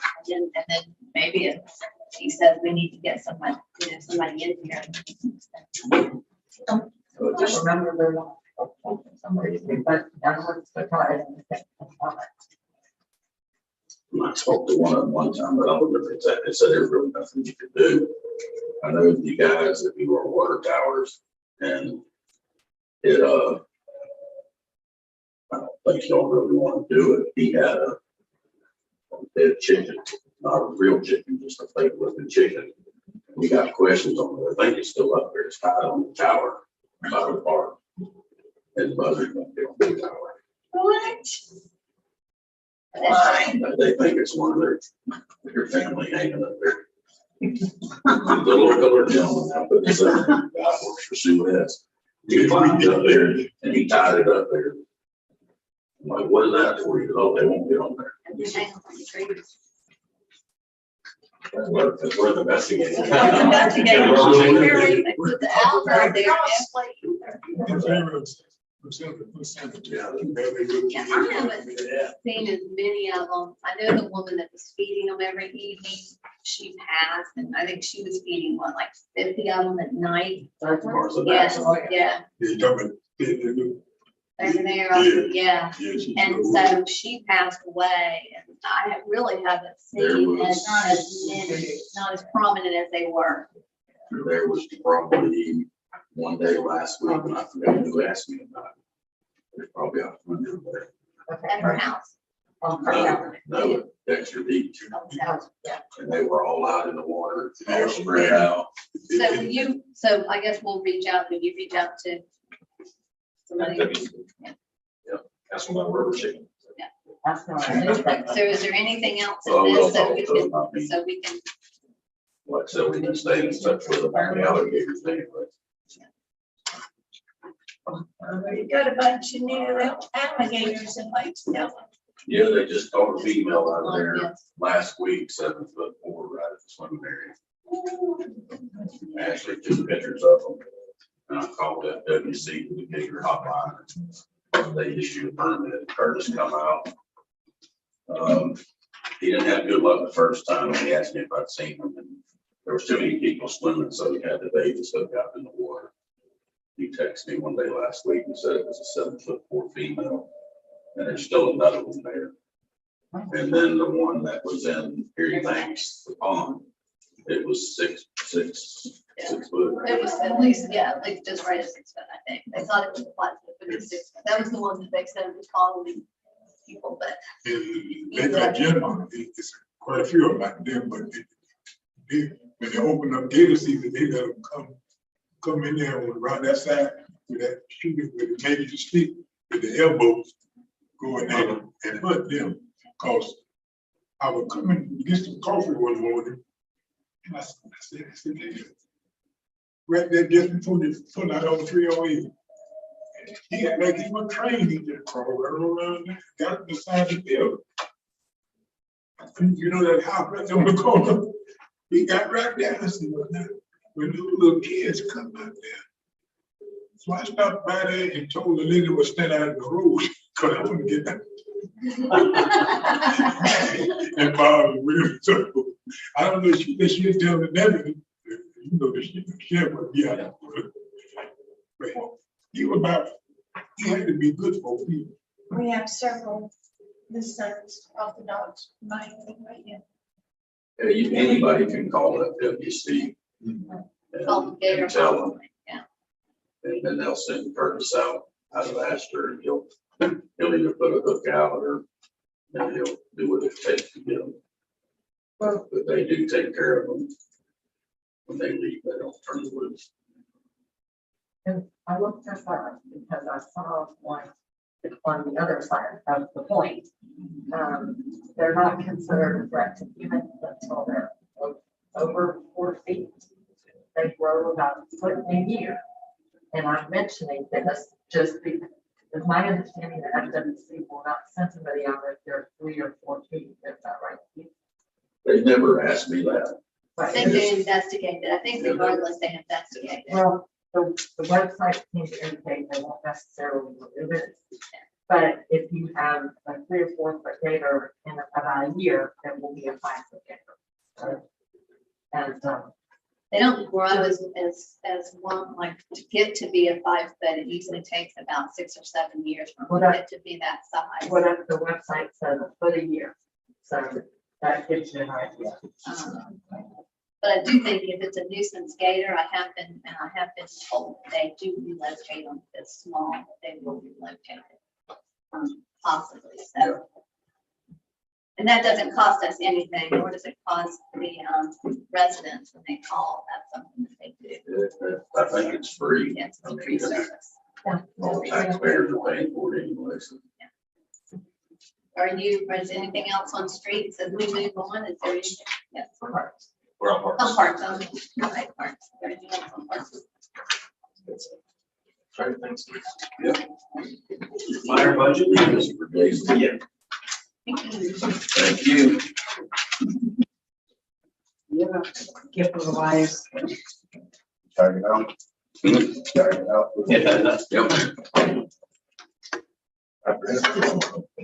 Hello, chief.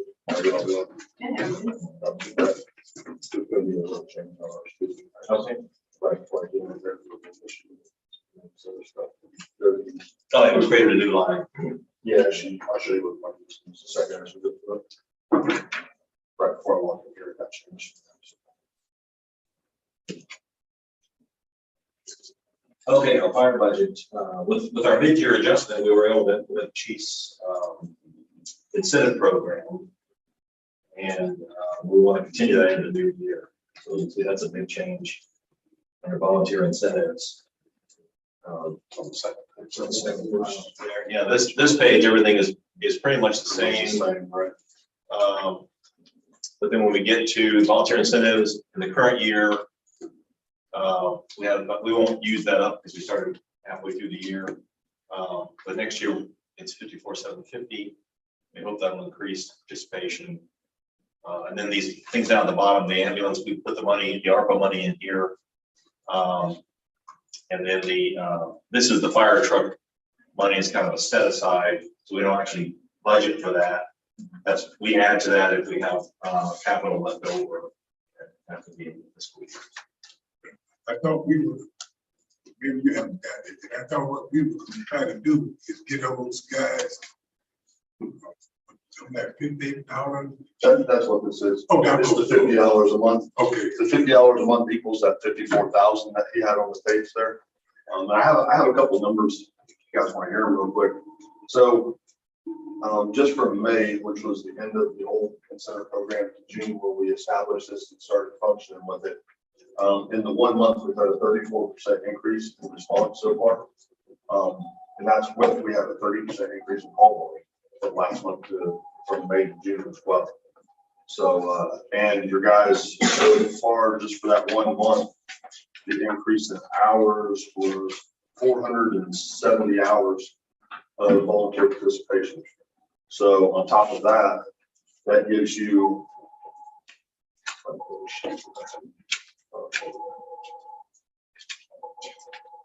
I think Charles, I put that in your form there. When they sign up, it's a minimum of 4 hours they have to do. That equals an additional 290 hours of response time or time at the fire station, just by implementing this program over what the minimum schedule is. So to give you an idea, I've already seen a change in it. For the next 6 months, I hope to see that continue. But just in 1 month, like I said, we had a 34% increase in response so far. I think that was a very good idea because we keep somebody there now. Yeah. Right in, that's 2 or 3 trucks. We're trying, and we still have some days that we have, it's hard with work schedules and everything else, but so far it's been a great improvement. So I appreciate that part of it for sure. No, that's the major change. I think it's improvement for us. And the ambulance building, we'll talk about that. We'll presentation for you on the 14th. We have the feasibility study completed, preliminary conceptual design, and then the fire truck money is still there and it'll carry over. And then if we have leftover fund, we'll ask you about that and complete that. Because, you know, I'm hoping one day that we really get that station, get it over there, because I don't know whether y'all can pay attention to it, but all got to do is look on your insurance policy. And a lot of people is dropping, a lot of companies is dropping the insurance period. And I'm just fortunate that I put a new tin top on my house. Because I would have got dropped. Yeah. And I got one on the church tin top.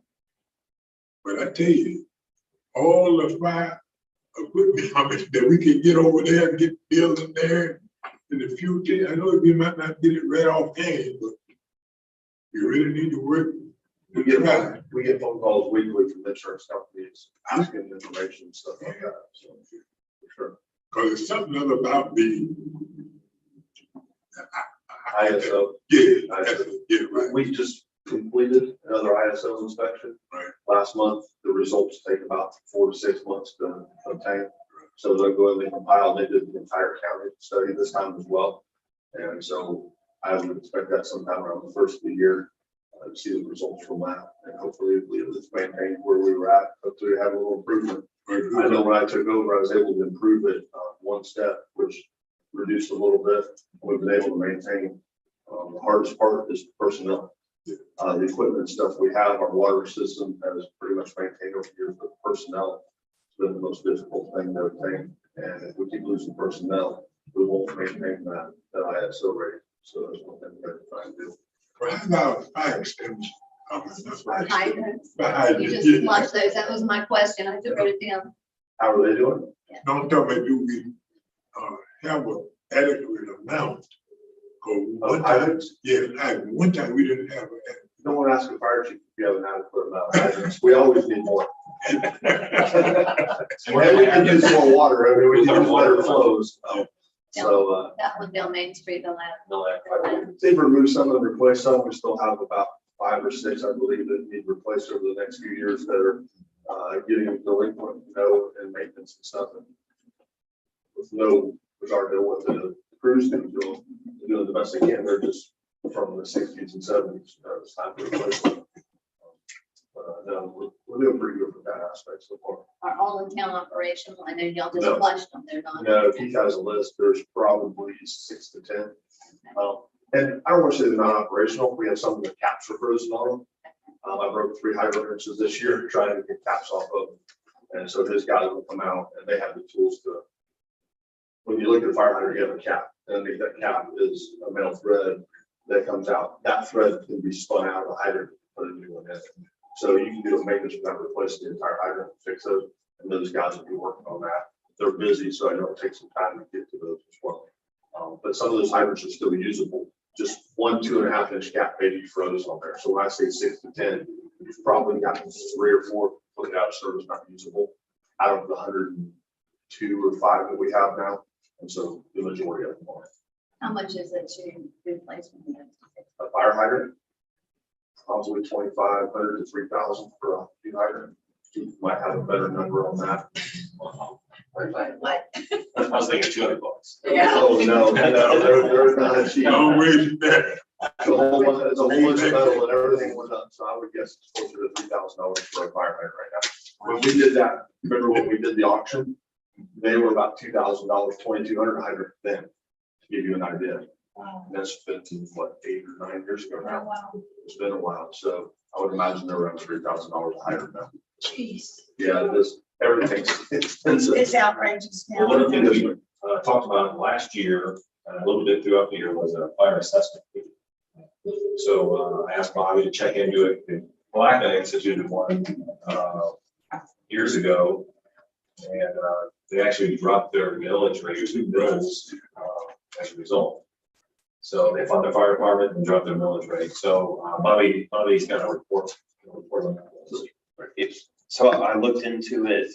It looks like the way the city of Blackton did it was hired a consulting firm to come in and see if it was viable within the city. There's several steps that has to get judicially validated because it is another taxing structure. But once it's in place, it seemed like it was just part of the annual budget process if they were going to up it or down it. as far as what they were going to charge, I believe the city applied was like $1.24 per $1,000 of taxable value of the property. But it does bring in a considerable amount of money.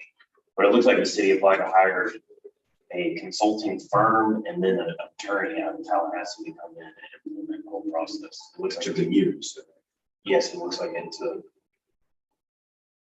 yes, about a year to implement the whole process. Is that every property pays? I would definitely. Everybody shares the burden. I think there are, Regardless of whether they have Church. exemptions or anything, Nonprofit. everybody. Everybody. everybody. Everybody needs fire department. Town. And under that, Bobby, were they able to completely fund everything with that? I'm not 100%. I think it was, they could fund 60% of it just out of, 60% of the fire department's budget was out of the fire assessment. I think that's what it was. Okay, I just wondered how much was funded out of that, what wasn't. It's substantial.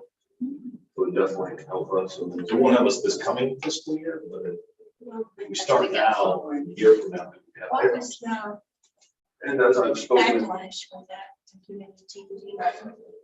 I don't know. I did look just in researching other cities that some people have sued the city, but the Supreme Court of Florida has found that it is legal. But I think there's a give and a take if you lower the millage rate, they're paying, so it's kind of give and take. Well, and as well, if you fully fund the fire department, then your community rating that you were talking about, the ISO, don't you stand a better chance of, we're to a point where we would almost need to go to a full-time paid service to drop much lower than where we're at now to get another point. It's all about personnel at this point. We've got all the equipment, the water supply, and everything else that we need to train. We need personnel. So you would have to throw paid personnel a little bit lower than what we're at currently. With the fire assessment, we could fund another position possibly. Possibly, if we would like to do that.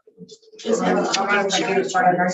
Pardon me. Does that lower insurance? The ISO does, the ISO, so if we were to go to where we were at, so like the ISO current rating system, you're in the city, it used to be in the city and out of the city. Now it is within 5 miles of the fire station. Everybody outside that is a 10, which means you currently have no fire suppression capabilities, all which I disagree with. It used to be a specific amount in the city, and outside you could have like an 8 or a 9, which meant you had service but no water supply. Now it's once you're beyond 5 miles of the fire station, you're classified as having no fire protection. So everything within that 5 miles is what our rating is. We were 6 when I took over, we're 5. The lower you go, the better off you are. There's only a handful of, I think there's 4, maybe 5 in the country of ones. I think Orlando's one, once again, personnel is a key on that. Could we get to a 4? It has possibilities with more personnel. Currently we are undergoing the inspection again, and they did the entire county kind of as a whole because of our personnel issue. Basically, where I'm at now is for ISO to meet ISO requirements, I have to have 4 personnel on every fire, not including the driver of the truck. So it's 4 certified, so I need 5 people. We're getting between 1 and 3 with your volunteers. So we would never meet the requirement unless we did the whole county. And that's why I said personnel is key on that. So if they were ever to go around and say, well, we're not doing the whole county ISO anymore and put it back on here, your rates will drastically increase if you do not meet ISO with our current fire department. And ISO changes. When I first started this, it was once every 12 years you'd be inspected. Then it went to 8, then it went to 5, and now I think we were inspected 18. Here we are again, and they changed their rules every time they come back. So years ago there was no personnel requirement, and now we're adding. So every year there's something different comes back to it. So next time you have an ISO inspection, I know what they'll require. It could be more water, more trucks, more, it could be anything. So part of our discussion on 14 would be that you want to give us direction to begin that year-long process.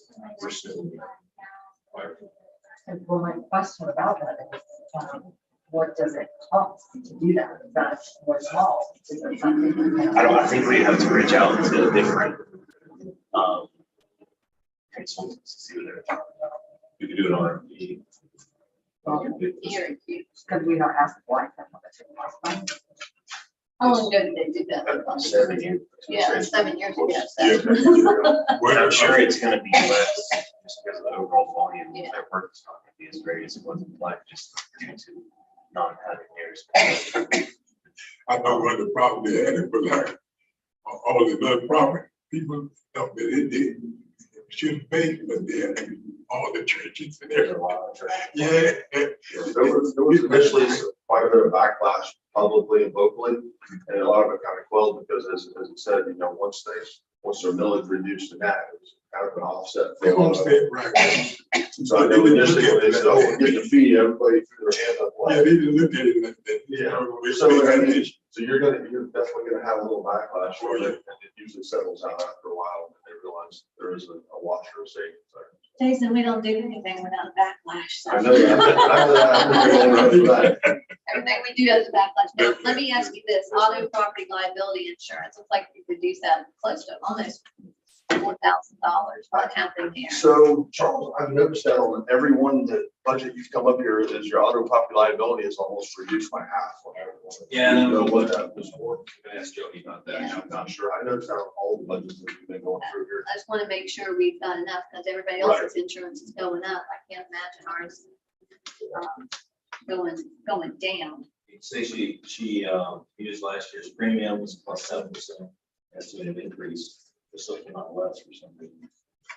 Our building, we also reduced the building repair and maintenance, and I don't know if we should. What are your thoughts on that? Well, that we dumped more money in there because we spent it all. They budgeted 5,000 and they needed to do air conditioner. So I just put more money in there this year in case something else came up. So we're gonna go back to the original amount. Okay, and generator's taken care of, it's in place. This generator in It's on place. site, it's not been installed. It was, What is paid for? So as far as I we know, don't have to do. yeah, as far as I know, it's on paperwork, it's on site, early delivery the last week and a half ago. So Paid for those? we They gonna have not paid for those yet? Not pay for that. look into this about, Fire fee, if if you give us that direction on 14, you guys have to vote on that. Pardon me? Is that a Generac Yes, like ma'am. for your building? Yes, ma'am, our current one was in City Hall's generator from the other Yeah. City Hall. They transferred it over when that moved, so that was however old that is. It's at 20 and it doesn't run the entire station. Oh, It runs about 85% of the station. So So I guess Jill says we haven't been billed for that yet, so we need to make sure that. the second generator was not in, was it, Joe? I think it's gonna be like today Okay, for this week. We are just back. I think that's why they haven't, I think that's why it hasn't been paid for yet. They're waiting for the second one. For a second, okay. I just don't want it to get outside of. Right. For this fiscal year, I think that was funded. So. Yes. Anything else for fire? I do have a question for Jason.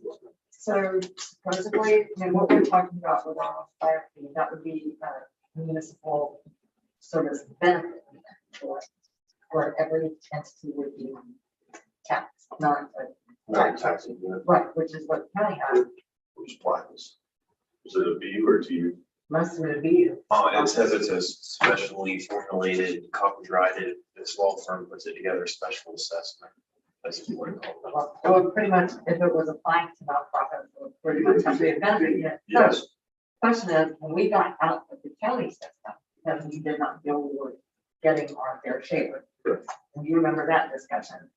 The county was supposed to be looking into an MSB, a benefit Yes. thing. And Terry said, the county administrator actually told me 6 months ago that they had a study. Have not heard anything back from the study, and I know the commissioners, mostly were against that. So that's probably not going to happen. And so my follow-up question is, a lot of our fire budget does not come out of our taxes. Some of what we have comes from the county, correct? Out of this current budget, No, the equipment, I mean, we receive equipment and funding from the county, is that not correct? yes, ma'am, I have two budgets. I have one for the city, one for the county. Right, so I'm saying, well, 50,000, yeah. Okay, the county, so they're still giving us the same 50,000. Yes, that hasn't changed.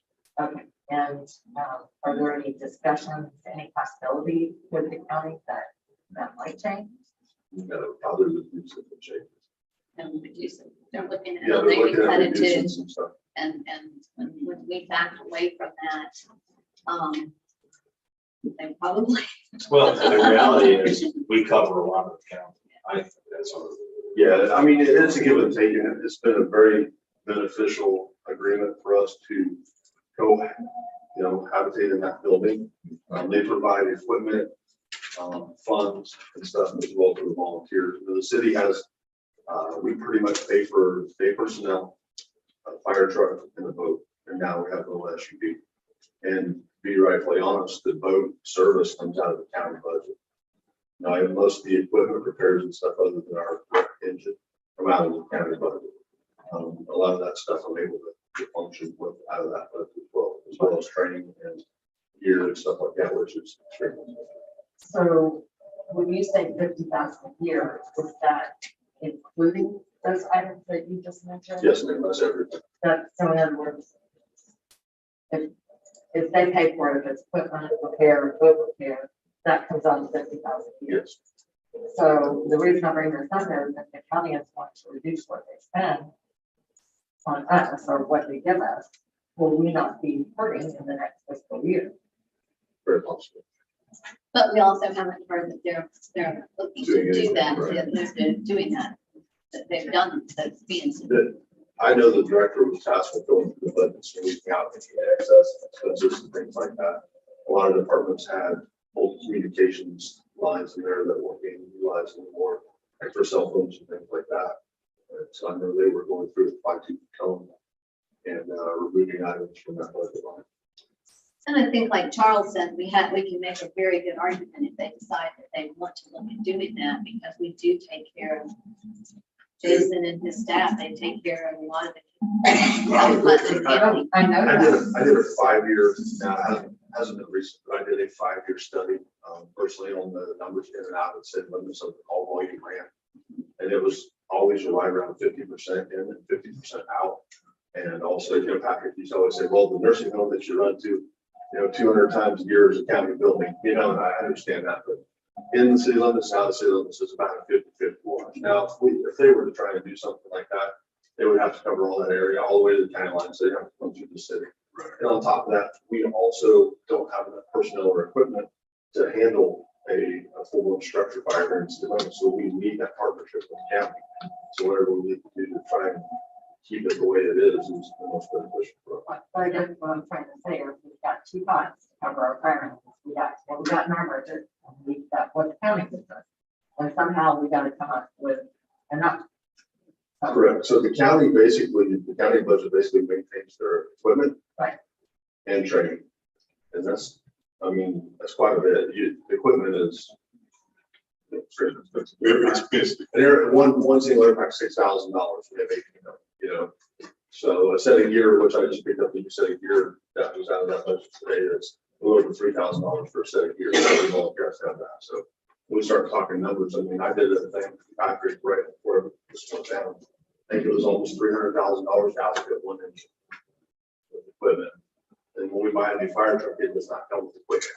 So if you were to have to buy that engine full of equipment, it would be over $300,000 at this point. And the new engine currently right now is a little over $500,000 to purchase a new fire truck. So as we progress forward, there's definitely going to have to be some changes made to keep maintaining at least the basic function that we do now.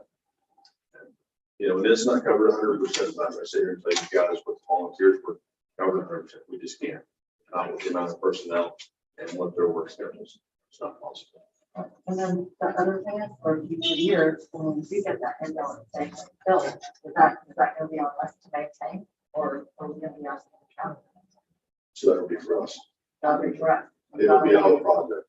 They'll maintain the unit, probably. They'll maintain the apparatus and their personnel. They would budget their apparatus and maintenance and their personnel and all fees associated with the personnel that are there. We would maintain the building. So for 2 fiscal years from now, we would have to provide to maintain the building order. Yes. All that kind of stuff. Yes. Which wouldn't be a huge increase from what we are now. It just gives them a place to live. Better than where we're at. So, I mean, I know I've looked at the water bills, but the park department pay, there's more than you think. all right. And that's the law. Yes. there anything else? Everybody good? Okay. All right, next is other general government. It's like a catch-all. Trying to reduce this budget is a little bit. There's 2 pages of slides here. So basically, things like workman's comp, computer, I want to get all those things out of there and into the departments they serve. Counting and auditing, you'll see this flop a lot. I believe this is what we're going to pay the auditors with when they're finished. I see that in a lot of budgets and it's just been unspent. But things like pension, we've had some pension expenses for the police department that we're going to put in here. This is still be that catch-all for other things. We also do building repair and maintenance is in here, equipment repair and maintenance, little kind of those odd things that maybe are used by a variety of departments, oftentimes end up in here. It's hard to figure out where else we would put that. And as well as the beautification budget, we put some IT in here. The sheriff's department contract is in here. And then the interfund transfers to public safety. Those are white, those are old. So essentially, this is going to go way down because we're trying to sort out things that were just put in the big pot, charging into the departments that we're using them, being more specific in our expense. When we buy something. Jill, in our police pension, how many do we have that are remaining in there? I do not know, I don't do pension, I'm sorry. There might be 2. I think there's 2. I think there's 2. There's just 2, but none of the last, it's the older one. It's 2 of, I think, 2 older that have just been hanging on to that. Okay. That's more of a Sheila question. Do you want me to go get Sheila Just and ask her? ask her if you would, so we can. So you didn't make it on my slide. You see on the printout, there's a professional services line. Sorry, we added to it. Some police department services. We can reimburse for some of those, but we've got to take the expense out of somewhere. Okay. Page 7. Other general government. This is sort of the catch-all. Do we need to take a 5-minute break and use walk around? Okay.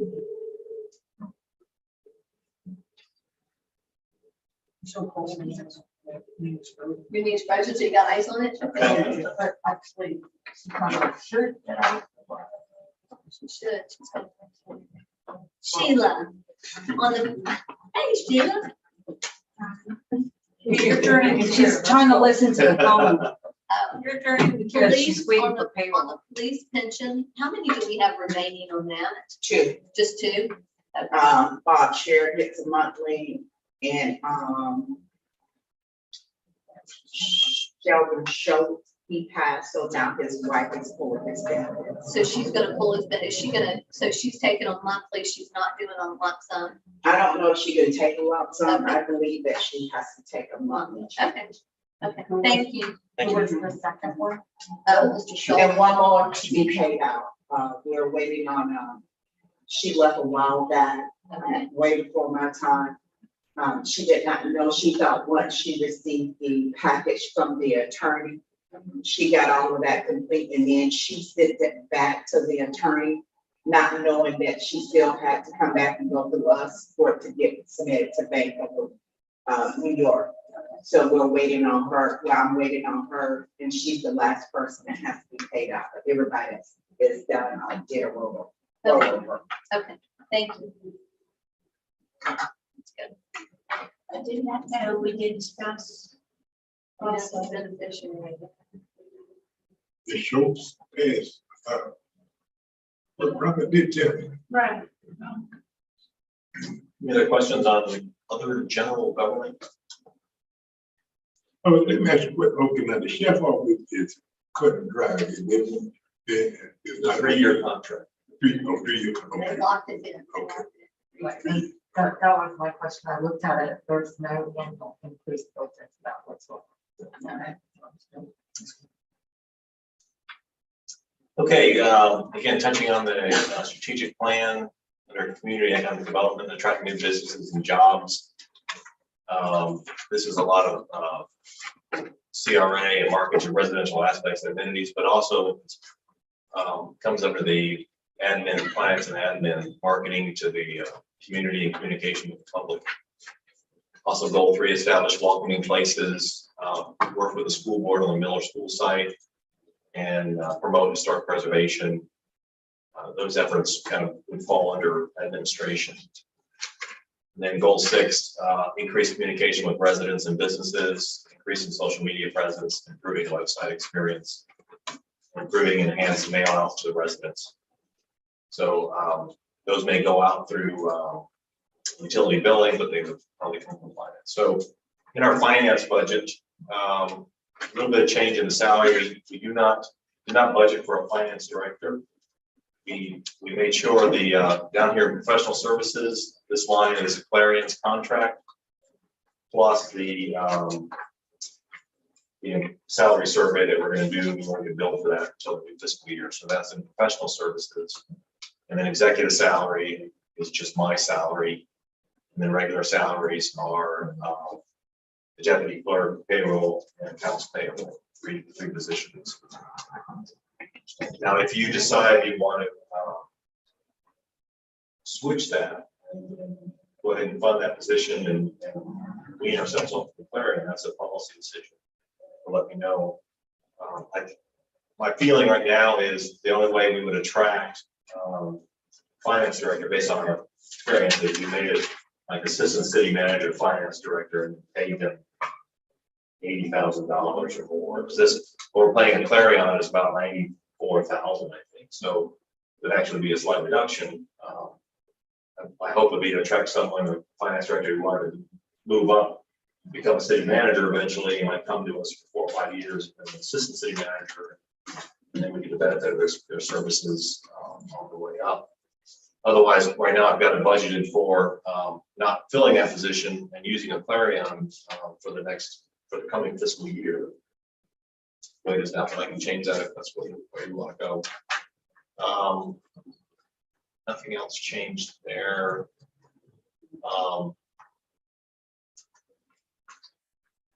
Generally, again, the insurance questions, we're going to figure all those out.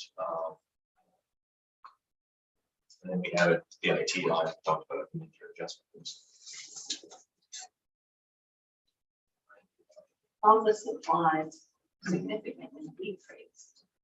Well, what happened, yeah, we were buying computer stuff out of there, and then we moved that out. Then we put more money in there in the mid-year adjustment, so we're going to go back to our normal office supply budget.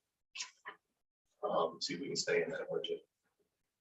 So in this, if we were to look at, so what you're saying, if we were to look at hiring slash assistant city manager slash finance director. Yes. That's not funded. It's not funded in this. Not funded in this. So what we would do is, Take it out of the Clarion professional services. we probably cut that back. Yes, it would come out of this line and get moved up to executive salaries.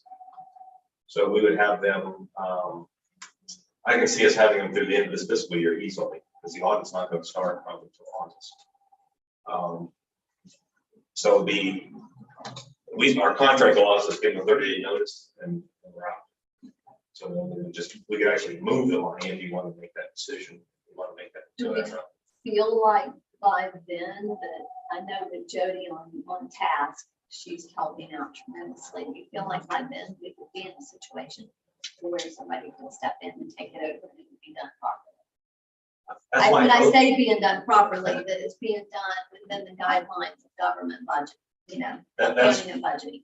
That's the change we're trying to make, is to do proper government finance. And so Jody's going to be coming in 2 days a week. Next week she's coming in, and then probably every week in August. And she feels like she loves a challenge. She won't run screaming from the building like I heard last. That's what I said. So I think she'll take it on. And even Debbie has said, once this is all ironed out, you can probably do it remotely or even 2 or 3 days a week. the directors distributing the work and so forth. So I want to see if that works. And maybe we stick with them. But, you know, frankly, I'd really like to have an in-house finance director be more convenient. Because there, even now, Jody's been great, but some days she's in Bushnell, you know, I can't contact her on a Wednesday, she's on site in Bushnell, and, you know, there's only certain days she's available.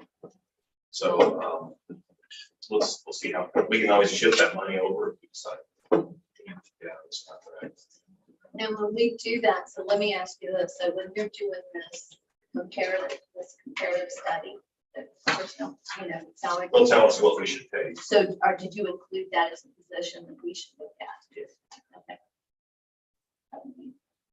So I have a question. Yes. So why, you know, for executive salaries, which is your salary, right? Yes. So it's less next year than it was this year? Actually, originally this was like 150, and it was both the finance director and myself. And then we shifted some money out of there because we were paying, I think we moved it over here. We were paying Debbie and Clarion, and we moved money we weren't using in executive salaries to some other Okay, lines. so you're saying that for the current fiscal year, it wasn't just your salary? Great. Yeah, initially you put $150,000 there. Okay, and then, so, and back to Clarion, so we allocated money till the end of this fiscal year, an additional something like $10,000 to pay Debbie Peacock to come in, correct? Yeah, I remember that was referred, but we did authorize it Clarion through the end of this. But also, I think I remember there was quite several $1,000s that went to Debbie Peacock for her to come in out of the money that was found in the budget for this fiscal year. Yeah, we were paying her out of other professional services. Actually, we have a contract for a year with a Clarion, Right, but we're funded through September. okay, but the money for Debbie Peacock must be somewhere there. No, we're taking it out. You've taken it out Yeah, we're taking that out. of this year's budget? No, Next year's, it's over here. it's taking it on Right, next year's. so that's one reason why the next year's budget is less. Correct. Okay, and I just have to say, I do have, if we can hire someone in-house, I really have concerns that the contract with Clarion says they are supposed to be our finance director. But, you know, I looked at that contract, they don't have any goals and objectives, it's just a laundry list. They actually originally gave us the whole timeline of things that they were going to accomplish. And I have not seen a written update of that. It's a, y'all probably remember it, it's a orange and white PowerPoint looking thing. There's the issue of someone being available. It used to be that we had finance director at all of our mission meetings. They don't. I mean, it just seems like we're paying them quite a bit, but there are a number of functions that finance director would carry out that they don't exactly do. In addition to being available to you. And then my other question is, not to do with Clarion, but maybe this would be something that a finance person could do, maybe it would be appropriate.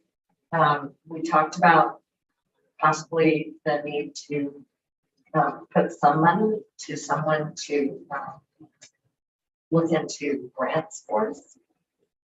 And because, you know, we only have Red Box and that's only for that. And for that and CDBG. And there are tons of other grant programs out there, private and public, and other cities are getting them. So this would be the section of the budget to fund additional grant assistance, right? Yes. And we also, I mean, that would come to professional services if we did that, so you could back that out. I also, in talking to the other mayors, and talking just in general to mayors across the state that have lobbyists that are representing them and have had significant success and say they have far exceeded what they've had to pay for those lobbyists. And so in talking to the LAC that part mayors, it's something that possibly we can share services with them somehow or another with them to look at that. So I'd like us to look at that. Also, this.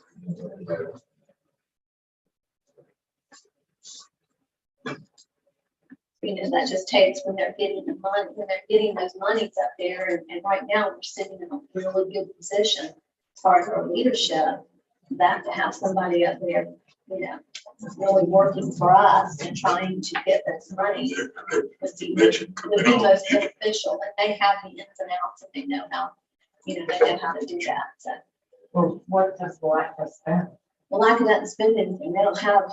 They don't, and that's what I said, we've talked about, 3 mayors have talked about possibly sharing some sort of because you have to have more like a retainer, kind of go with a retainer type thing with them. It's And very expensive. Very. I can reach out, see what she pays. Yeah. And I can reach out to the other mayors too, but I know that everyone that has had them have said over and over again, even Mayor Hill, I mean, they have lobbied. And that, that it has just benefited them tremendously. And so when a lot of these dollars are coming into these communities, a lot of them are coming in because they have somebody representing them in Tallahassee and working that. That's what you have to be. I mean, you have to be there representing them, but everybody else has got their hands out. I will mention that I reached out, Fred Fox, USDA, and he referred me to, USDA. Same deal as Fred, she gets paid only if we get the grant. She said, actually our surplus, our reserves have hurt us tremendously, USDA. We have over $1 million in cash in the bank. She said, your last audit shows that you've got over $1 million undesignated funds. Really not gonna be able to get a USDA grant. Okay, it was good to know, but it was unfortunate. Spend money. You qualified for one, yeah. You gotta show the need. Right, but again, there's more grants besides USDA. There's federal, there's private, there's state grants. And I looked on the FLC website, they didn't say what the extra amount was that you have to pay to get those services.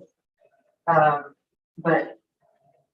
Well, you can, I mean, maybe that's something, especially if you can, I mean, have you called? Is there a number? I'll call. Well, there's a number, and last time I called it was busy, and then a strange busy signal. So it's hard to find the information, but I know last year at conference, FLC staff said that you should put $2,000 or $3,000 in your budget to take advantage of their reduced price grant assistance. And if we are leaving money on the table with grants that we can apply for, well, number one, find out about, and number two, apply for. Okay. That's, So I just want to reiterate, goal 5 on infrastructure. We'll talk about that tomorrow with our enterprise funds, ensuring lake quality, and that's our water and sewer. We've got natural gas as well. So I want to go through projected general revenue. The things that are yellow up here mean we haven't got the state numbers yet. The local option 6 tax, we don't have the number for that. This number here, ad valorem, represents the rollback rate at 95% collections. So we'll talk a little bit more about that. But everything else, we pretty much use the current year's revenue. The grant will actually get paid back for the Fletcher Park grant next fiscal year. We get paid back all at once for those expenses. Then again, revenue sharing, we don't know that number yet. The half-cent sales tax, and this is the grant to pave dirt roads that we don't know if we're getting that yet or not.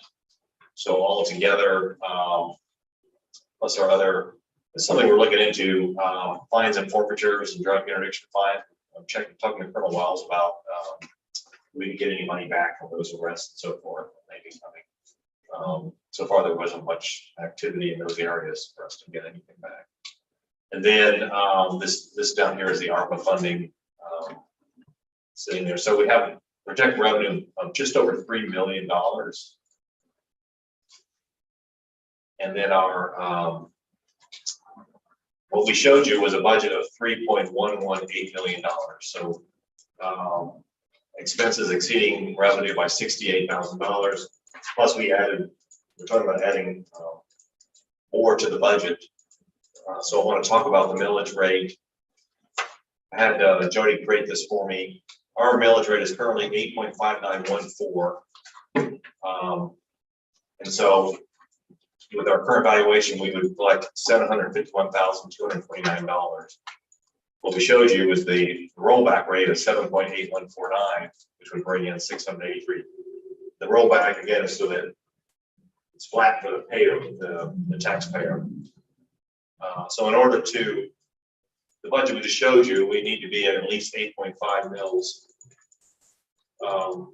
which would be sort of it's only $8,000 difference from current, but it'd be a symbolic cut millage rate. However, by the time we add the more things we're talking about, we're going to be up at our current millage rate very easily. Do you want to explain what, just basic, what that flat, like when you're talking about flat? So our valuation went way up. The value of the property in the city, we're at record high, probably the value, even with what we feel is probably not properly valued property.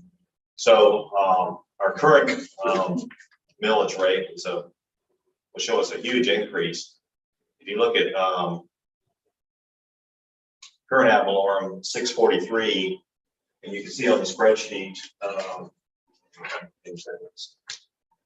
right now it's predicted to be 673. It's page 1 of your $673,000. So in the new year, same millage rate would bring us $751,000. So almost an additional, more than $100,000 more by keeping the same millage rate. Page 1 of this handout. If you look at that, see we did an estimated column. There you go. So we're showing the budgeted millage, what we estimate to be the collections, and then the rollback collection would be 683. But so the difference is $30,000. Between the projected and the rollback. Or projected and budgeted. We budgeted, we thought we would collect 643. Looks like we're going to collect 673 This year. this year. Okay, and so you're saying the proposed budget, if we keep the same village, we would potentially It collect would be this number here. 680. No, that number is the rollback millage. If you were to cut the millage 7.8149, you would collect. That's the rate which keeps it flat for the residents. Right. We want to enjoy the benefit of that increased value. We keep it the same. We'll get an additional $100,000 to work with. Based over the current year to fund these other things that we talk about. And when it comes out in the paper, it shows that we had an increase. But It'll say it's a tax it's a increase. tax increase when in fact we've stayed the same, but it's because of that. The rate of taxation stays the same Well, the rate's the same, but the residents will be paying more. because their value. Yes. Right. And it's been the same way since, I think 2014. The millage rate has been the same. Good one. Right, and so I guess, to me, the trade-off is, you could reduce people's taxes, but to pay for what we feel we need to pay for, we would then have to take that out of the $1 million. Yes. And depending on what happens with the economy, I mean, if we roll back the millage and things go well around here and we get new residents and businesses, blah, blah, we'll be in good shape. If we don't, then we would be in a position of having to raise something else. And then we would be in a position that we lowered it Right. and then we raised it. And it's kind of smoke and mirrors, I think, a little bit. I don't think we need to bother with it. To me, it's not smoke and mirrors, but it's certainly it's a lot of change. And yes, you would be increasing the tax rate. The reality, I think when you trim the millage for each homeowner, I think we get a study, let's say it was like $73 for the year. It was a tiny bit for each owner, but for the city, it was $100,000 loss in revenue.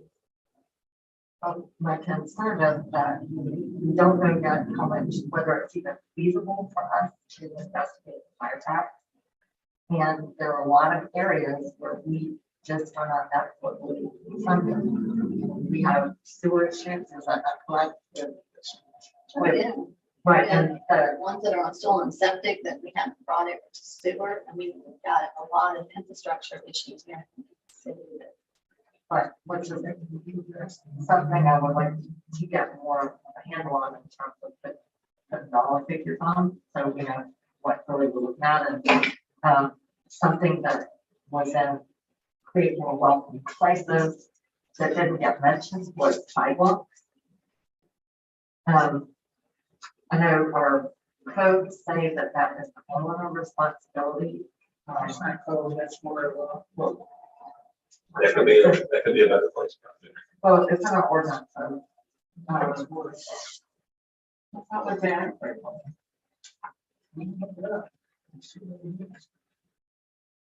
Okay, So we have a pot of money that, for those kinds of things, fortunately, to handle those public realms. and we don't know what our rollover will be either. That's the other issue, you gotta know, we budget as if no money will be left. So this, last year, I think we had $150,000 revenue over expenses. This year, she's projecting, about $200,000. But yeah, we don't know, we won't know in October, really, we'll come back to you with that November budget adjustments, and then here's our leftovers, here's where we ought to spend them. And the overage that we had last year, those were non-recurring, but they were taken care of with the rollover money. So we really even still had more in excess than what Yeah, I we had said I budgeted. needed reserves, and we didn't need Yeah, reserves. I mean, it ended up not needing them.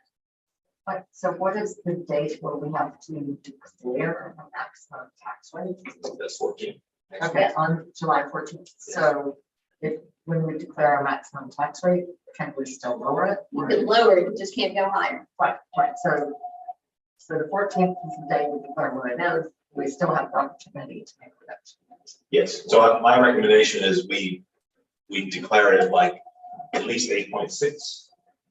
People go, oh, you're raising a millage, no, that's, can't go above that now, we set a cap for yourself.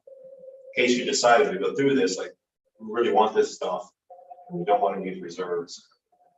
So let's bump it up a little, but at the very least, I think my recommendation is gonna be, let's keep the millage the same. And enjoy the benefit of our values going up, and get some stuff done, we still got a lot of stuff that we can done. We can do our resolution, so we could do our term resolution at, what you're saying, 8.6. And Just then when round we it up, adopt yeah. our budget, then we could actually, I mean, when we do our ordinance, we could actually bring it. In if we needed September, to yeah, you'll bring it down to 8. either 5914 or lower. if you choose. Well, and just, I have a suggestion and kind of a request. I really think it's important if we're not doing rollback, that we do have some figures for our significant unmet needs, such as sewer and water, that we put dollar figures on those. So that at least we can explain to the taxpayers what the need is for this revenue. That, you know, really come out and what the needs are, because I think most people understand that when you live in the city, you have to have infrastructure. And I think the people who live on the areas that need sewer repair understand it, but maybe other people will not. Yeah, we can talk about that. Well, and I don't know, I mean, I guess you could probably do an estimation. I don't know, with everything fluctuating right now, I guess you could do an estimation, but I don't know that you could get that. So that's, There's all the, we have that list of water projects. Yeah.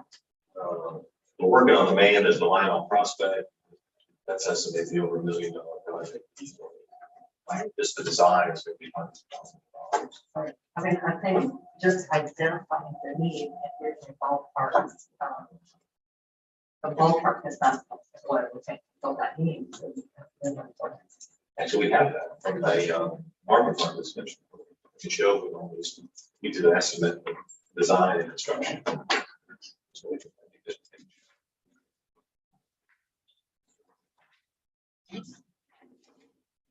Anything else until tomorrow? I had a couple of questions. There were things that I did see. One was memberships. And but where's membership for the chamber? We talked about the historic preservation effort. We used to have a membership for the Florida Trust for historic preservation. I didn't see any memberships anywhere. Well, let's see. And possible Florida Trust came out of the CRA. I don't remember. There is membership in here, which is FRA and ICMA, memberships and training. This is, now we'll be going to Florida Main Street, the National Main Street Center, Florida Redevelopment Association, and the National City Manager Association. Each department has memberships lines for their. That's where the chamber, I think, comes out of too, isn't that, Jill, where that's where the chamber comes out of, the membership and training? Yeah, there's several bills that come from the chamber. And that's what I was. Well, one of them, that line we moved, you know, it says,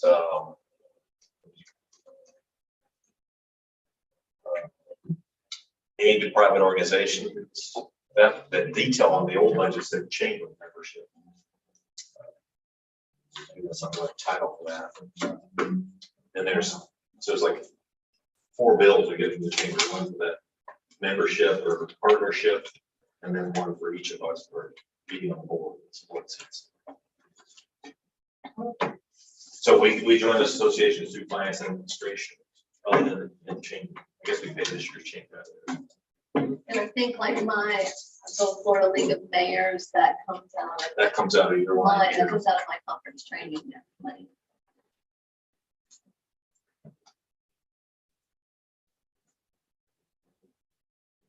Same with Main Street's historic preservation. We used to have a Florida Trust membership. That you could make that a little top thing. You get, if you join at a high enough level, you get a look at that. Okay. Yes, and we did that once, but we didn't proceed. Do you remember what that was under for the historic and the Florida Trust? It could have been taken from CRA, but it would seem to me to have a proper accounting, it should be at least divided. Yeah. I would, because part of the CRA has historic properties, but not all of the historic properties are CRA. I mean, not all are historic value is encompassed within the CRA. So, Seems like we never see our. but technically, if we're gonna do the correct dividing Yeah. between the proper budget entities, I would think that could be provided, but that could be used as benefit with the Main Street. And before we adjourn, we need to discuss on the second date in April, in July, for the special meeting Oh, that's to do that ordinance, Yeah, we're looking at the 26th. for the charter the amendment. 26th. So that would be the 24th is what, 10 days out, which is a Sunday. That has to be 10 days, yes. And then the 26th, we have to have allow at least 10 days. So that's a Tuesday, the 26th. And it has to be held during the day because we have code enforcement that evening. That evening, so it would be held, but it would be a quick, that should be a quick. It should be. What time do you want? It's up to y'all. I would, if we're gonna do it, I'd like to do it either earlier or late in the afternoon, so it doesn't cut up the whole day. Code starts at 5:30. 5:30, so you think 4:30? Or do we want to Then do it we're at 9 4:30 o'clock on in the the morning? 26th. On the 26th, for the ordinances that we have to have. Second reading on the charter On amendment. the charter amendment. It has to be done and for it to go to on the ballot, it has to have it by the 1st of August. That's what we want. So we're talking about scheduling this now in August? Or wait, July. July 26th. July, let's see. And then at 5:30 is the, Code board meets in here, so we would need to be done by 5. Yeah, you would definitely need to be done by 5:15 the latest. I think we'd already talked about it because I wrote in here commission meeting. So on this, and I haven't filled this in. so I think do we did. too. So you do too. yeah, So we're, so you're saying the idea is the first reading is gonna be 14, and then we need 10 days. 10 days. Oh, I did count. Right, 14. And there are 10 regular, there are 10 calendar days, not business days.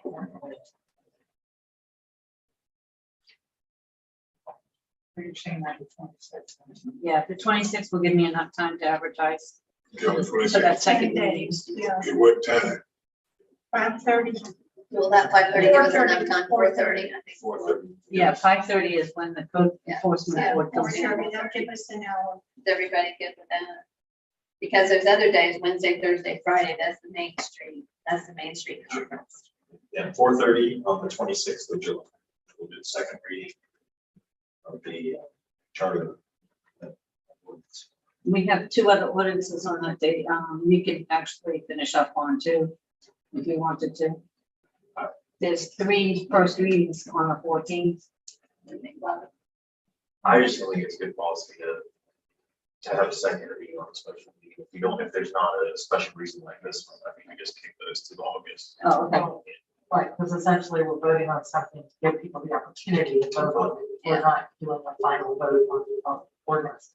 Yeah, because all you will be doing is passing the ordinance and send it to the public. That's right. And so we're giving people a chance to vote on something. We're not putting something into effect. So we'll just do that. That's That it, one, yeah. okay. So we'll be done in a few minutes. Is there anything else? Everybody good? Okay, with that, let's go ahead and we'll adjourn this at 4:34. We'll see y'all again tomorrow.